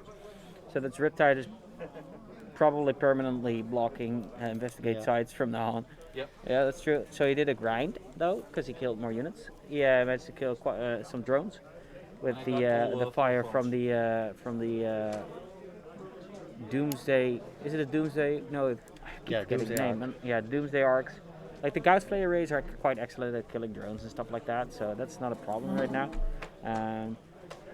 Then he had 3 more points for engage on all fronts. He is on 3. No, he was on 4. Which one's on the top right then? The Doomsday Arc was on the top right. Yeah. Here, I got an Overlord on the left, Yeah. Overlord on the bottom, and a Doomsday Arc. Yeah, exactly. So the top Doomsday Arc is on the top right corner. So and then He's got stuff in the other quadrants as well. Okay, so let's update the scores. So he's got another 3 for engage on all fronts. He's got another 3 for grind and no points for the investigate sites. So that puts him on 12, so 37, 45. Do tell the time to Gerard, because I think he's gonna... Ja, maar ik heb hem op 4 minuten gezet, dus dit wordt dan 45 to 45. He said it was 45 to 50, right? So we're missing something actually. So I'm not quite sure what we're missing, where those 5 points are coming from actually. Maybe an extra primary objective that we've missed. Nog 1 minuut, Gerard. But we'll fix that. According to the players, it's currently 45 to 50 points in total. And they'll find out where the 5 points were missing from. So quick update really. There's only 5 more minutes on the clock for the last 2 turns. So actually these 3 turns took quite a bit of time, and players are really hustling to just really roll through the motions of the game. It's going very quick here. Some fast dice rolling, as you can see. This one in here. But yeah, so chat is asking for a recap.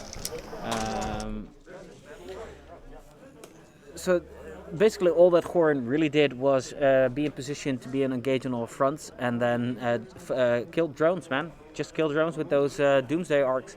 And he killed 3 units of drones, the straggler drones that were left, and that was enough to score him the what's it called, grind them down. And that's basically really all that happened. And now we are in turn 4 for Gerard. He's going through the very quick motion. So objectives for Gerard really is to just survive. 40k players, this is your 5-minute warning. Please finish the current turn and hand in your scores. The objective really for Gerard, like I said, is just to survive with his key units. So he needs to protect his fusion commander, which is hiding behind the big riptide in the middle, inside that L-shaped ruin, protecting him from any firepower, and just using that Nova reactor on the riptides to give them a 3-up invul. It's just completely going over into survivability mode, because that's a lot of points for Gerard's secondary while we stand we fight that he's protecting right there. As you can see, and then his objective is to be in 3 table quarters of the board if he can. He still has those 5 breaches scouts in the bottom left behind that L-shaped ruin. So he should be still in 3 of the table quarters as we speak. And as you can see, this was the turn. He didn't really do a whole lot, and we're going into turn 4 for Goran. So objectives for Goran here really is to do the same thing. He is going to be in a position to score engage on all fronts on all 4 quarters of the game. There's not much Gerard can do about that. And he needs to kill more units than Gerard did. I'm going to go out on a limb, I'm not quite sure, but I think Gerard probably killed 1 or 2 units. And Goran is now going for the remaining straggler drones over there to capitalize on his grind them down. Yeah. So there's nothing for him to do in the middle anymore. He can't do investigate sites because that big bad riptide is denying it. If you're doing investigate sites, there can't be any enemy units within 6 inches of that center. So once Gerard put down that riptide over there, it was basically yeah, the end for any investigating. Which is the other one, by the way? This guy, this guy. Was this safe? So actually, this is pretty big. The top Doomsday Arc can see the fusion commander. That that's actually one of the three while we stand, we fight. So here are some dice rolls coming in for that. So this is an important roll. I think these are the Gauss Flare arrays. Going into the commander. I think he's doing everything into that commander because that's a big points denial. So 5 ups. Yeah, he's rolling 5 ups because the commander has a toughness 5. -1 AP here. Some saves for the commander. Feel no pains. Alright, so dealing 1 or 2 wounds with the flare. And here come the big cannon shots. Okay, this is going to be important. 2 shots only. Only 1 hit. 1 wound. -4 AP will completely deny it. So this is big.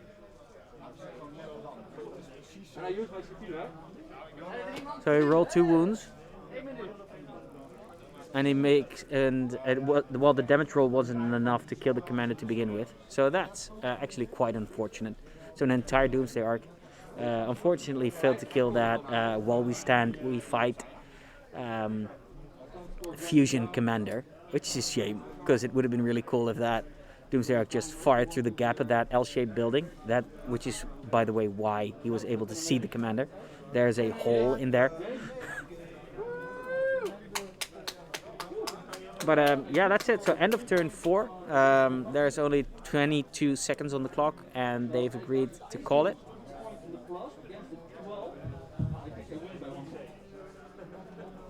So we'll get in scores.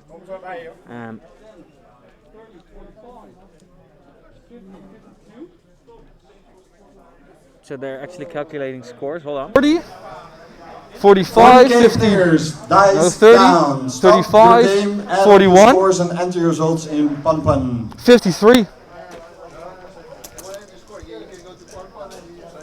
Please do recount that. That call is very technical.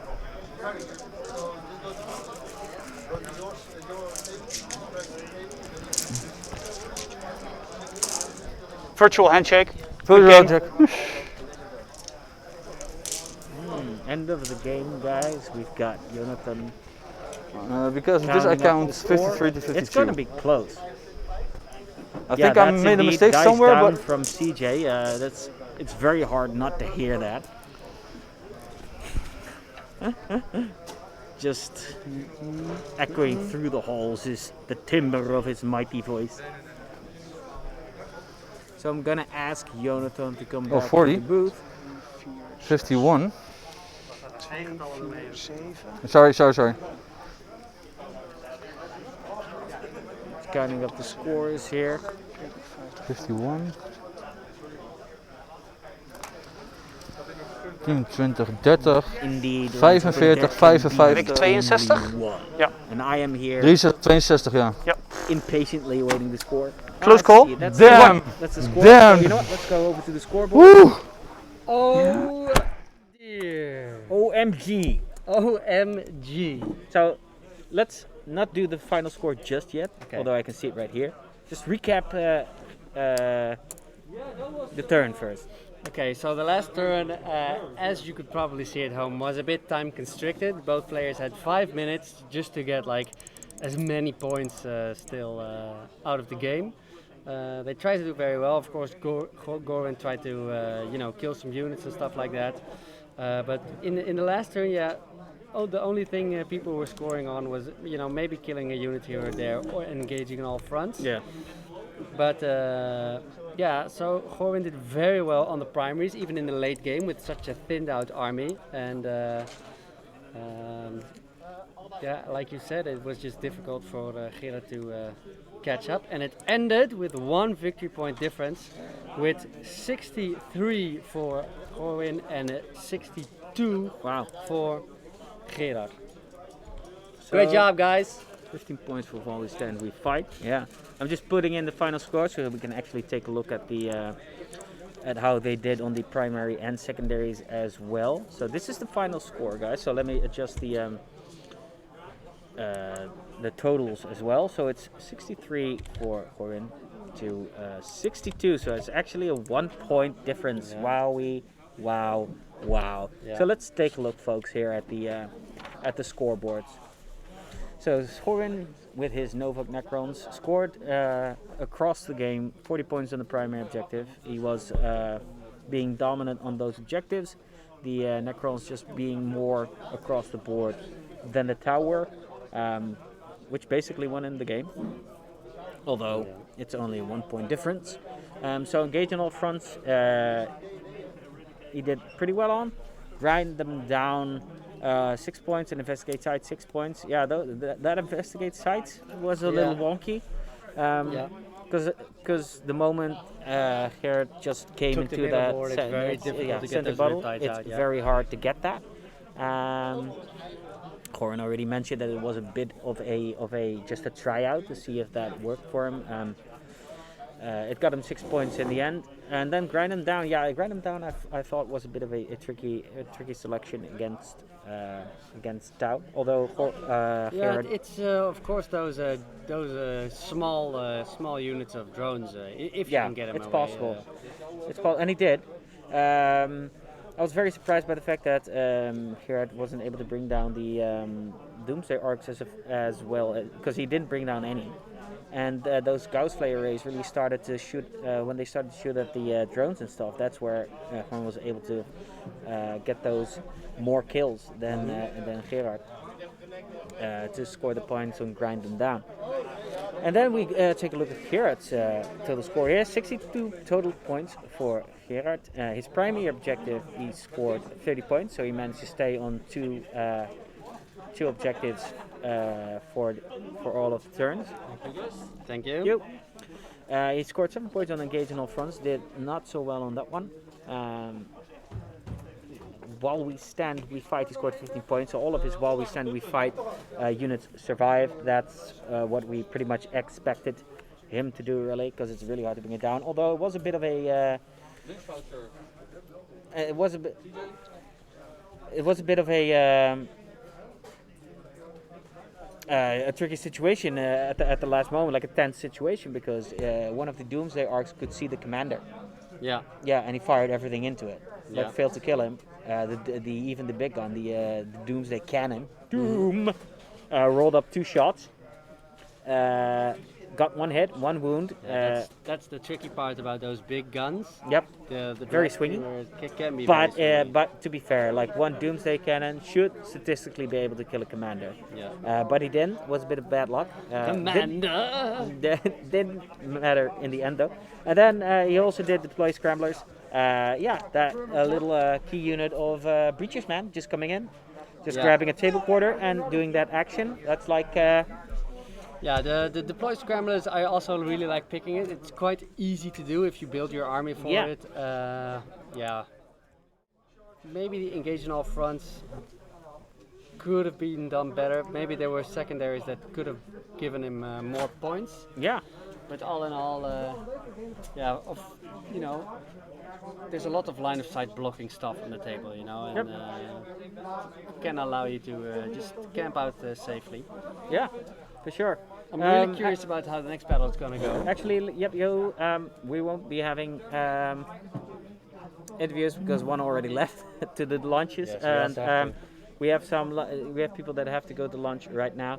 We have a bit of a tight schedule, and also because we need to keep our distance and safety protocols will make it a little tricky to do interviews with them, and they have to get ready because they have to immediately clean up their armies, and they have to immediately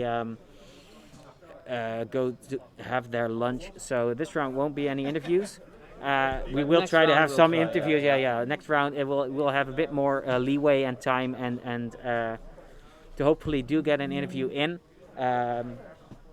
But for now, not right now. But that was an interesting first game. It was a very nice watch. Nice. Yeah, it's two armies that are you don't see very often in a top table. So it's nice to have 2 armies like this. It's very cool. It's a shame we couldn't see more of those new Scorpack destroyers because 2 units. They look pretty good, cool, and I'm interested in to see how they work. But if you pour enough firepower in, even like Necron destroyers will just die. Scorpack destroyers, they're what, like 3 wounds, toughness 5, 3 up safe probably. Reanimation protocols, but if you destroy them instantly, that's I mean, Scorpion destroyers aren't like exceptionally tough or anything. They do a lot of damage in combat if they get into combat. But he kept them on his. He didn't like redeploy them with his Catan charge. Yeah. I thought initially when I saw the list, it's like, okay, so he's probably going to redeploy those guys up the field, so they can get a turn 2 charge maybe, right? But he kept them. He kept them in his deployment zones. Yeah, they didn't see as much action as probably Goran would have liked. Yeah. But yeah, that's that's the thing with a close combat army that doesn't really have either transports for them or any stratagems or mechanisms to just get turn run charges, and then you face an army like the Tau. They just start eliminating like the dangerous threats like right away. Yeah. And that's what happened to the score packs. Although there was that one hero score pack that that got into the Riptide right there and managed to like put a scratch on his knee paint. Yeah. So very cool first turn. We're going to set up for the second game, guys. We're gonna have a lunch ourselves. That's what we need to do. Clean up all the equipment. Yeah. Yup. Says that what stance once again shows the power of resilience nowadays. Yeah, I mean the Necrons really proved to be quite resilient. You know, it's the power of having lots of units across the board, just lots of targets, and then even more targets standing behind buildings and hiding, ready to take the place of their fallen comrades. I mean, Gerard was killing a lot of stuff, but Goran just had more of the stuff, and you know, as far as Necrons go, they're reasonably resilient. I wouldn't say super, but at least they were resilient enough to stay on the board. And that one Catan chart, man, it took like an entire round of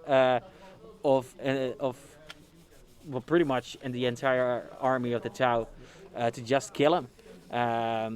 Really reasonably, he would have died after only one Riptide firing at him, and but it took 2 and then some more to just do it.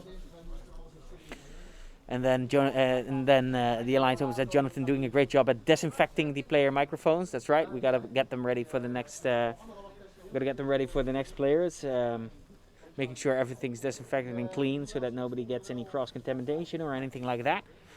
But yeah, it was a really awesome game to watch. It's fun to watch Necrons in action, although they don't have their new codex yet. They, of course, are one of the first armies to be renewed already. They have some cool new units, and we saw them on the board today. Some of those score pack destroyers, which is a lot of fun. And there is a question in the chat about the next round. So let me take a quick gander real quick. Next round will be at 1 o'clock. And it'll end at 4 o'clock. So we'll have a break now of a little under 50 minutes while we have a lunch, and then we will be back with the second round. We'll have to wait for pairings to see which is going to be even better. Yeah, this next game is obviously going to be table 1, so it's stream table is table 1. So of course, as with any tournament, the first round is purely random, and then of course after that one, round 2 is going to be players that have scored the best. Yeah. So we're going to see 2 armies that have performed at their best this round, and see how they fare against each other next round. So we're going to put the stream on a quick breaky, guys. And then we'll be back in a small hour to set it up. We'll let you guys know what the matchup is going to be. And we'll get things started right away for turn 2. So ladies and gentlemen, this is the Alliance Open return. Oh, this isn't Return to the Realms. I've got the wrong banner on the bottom. No surrender, yo. Yeah, this is the No Surrender. I'm going to fix that too. No Surrender is going to be our Age of Sigmar for tomorrow. I just noticed that right now. So this today's No Surrender. Yeah. Tomorrow. Yeah. Return to the stuff. Realms. So this is the No Surrender, guys. Warhammer 40K singles and also single faction tournament. Stay tuned for round 2 of 40K Mayhem, and we'll see you in a bit.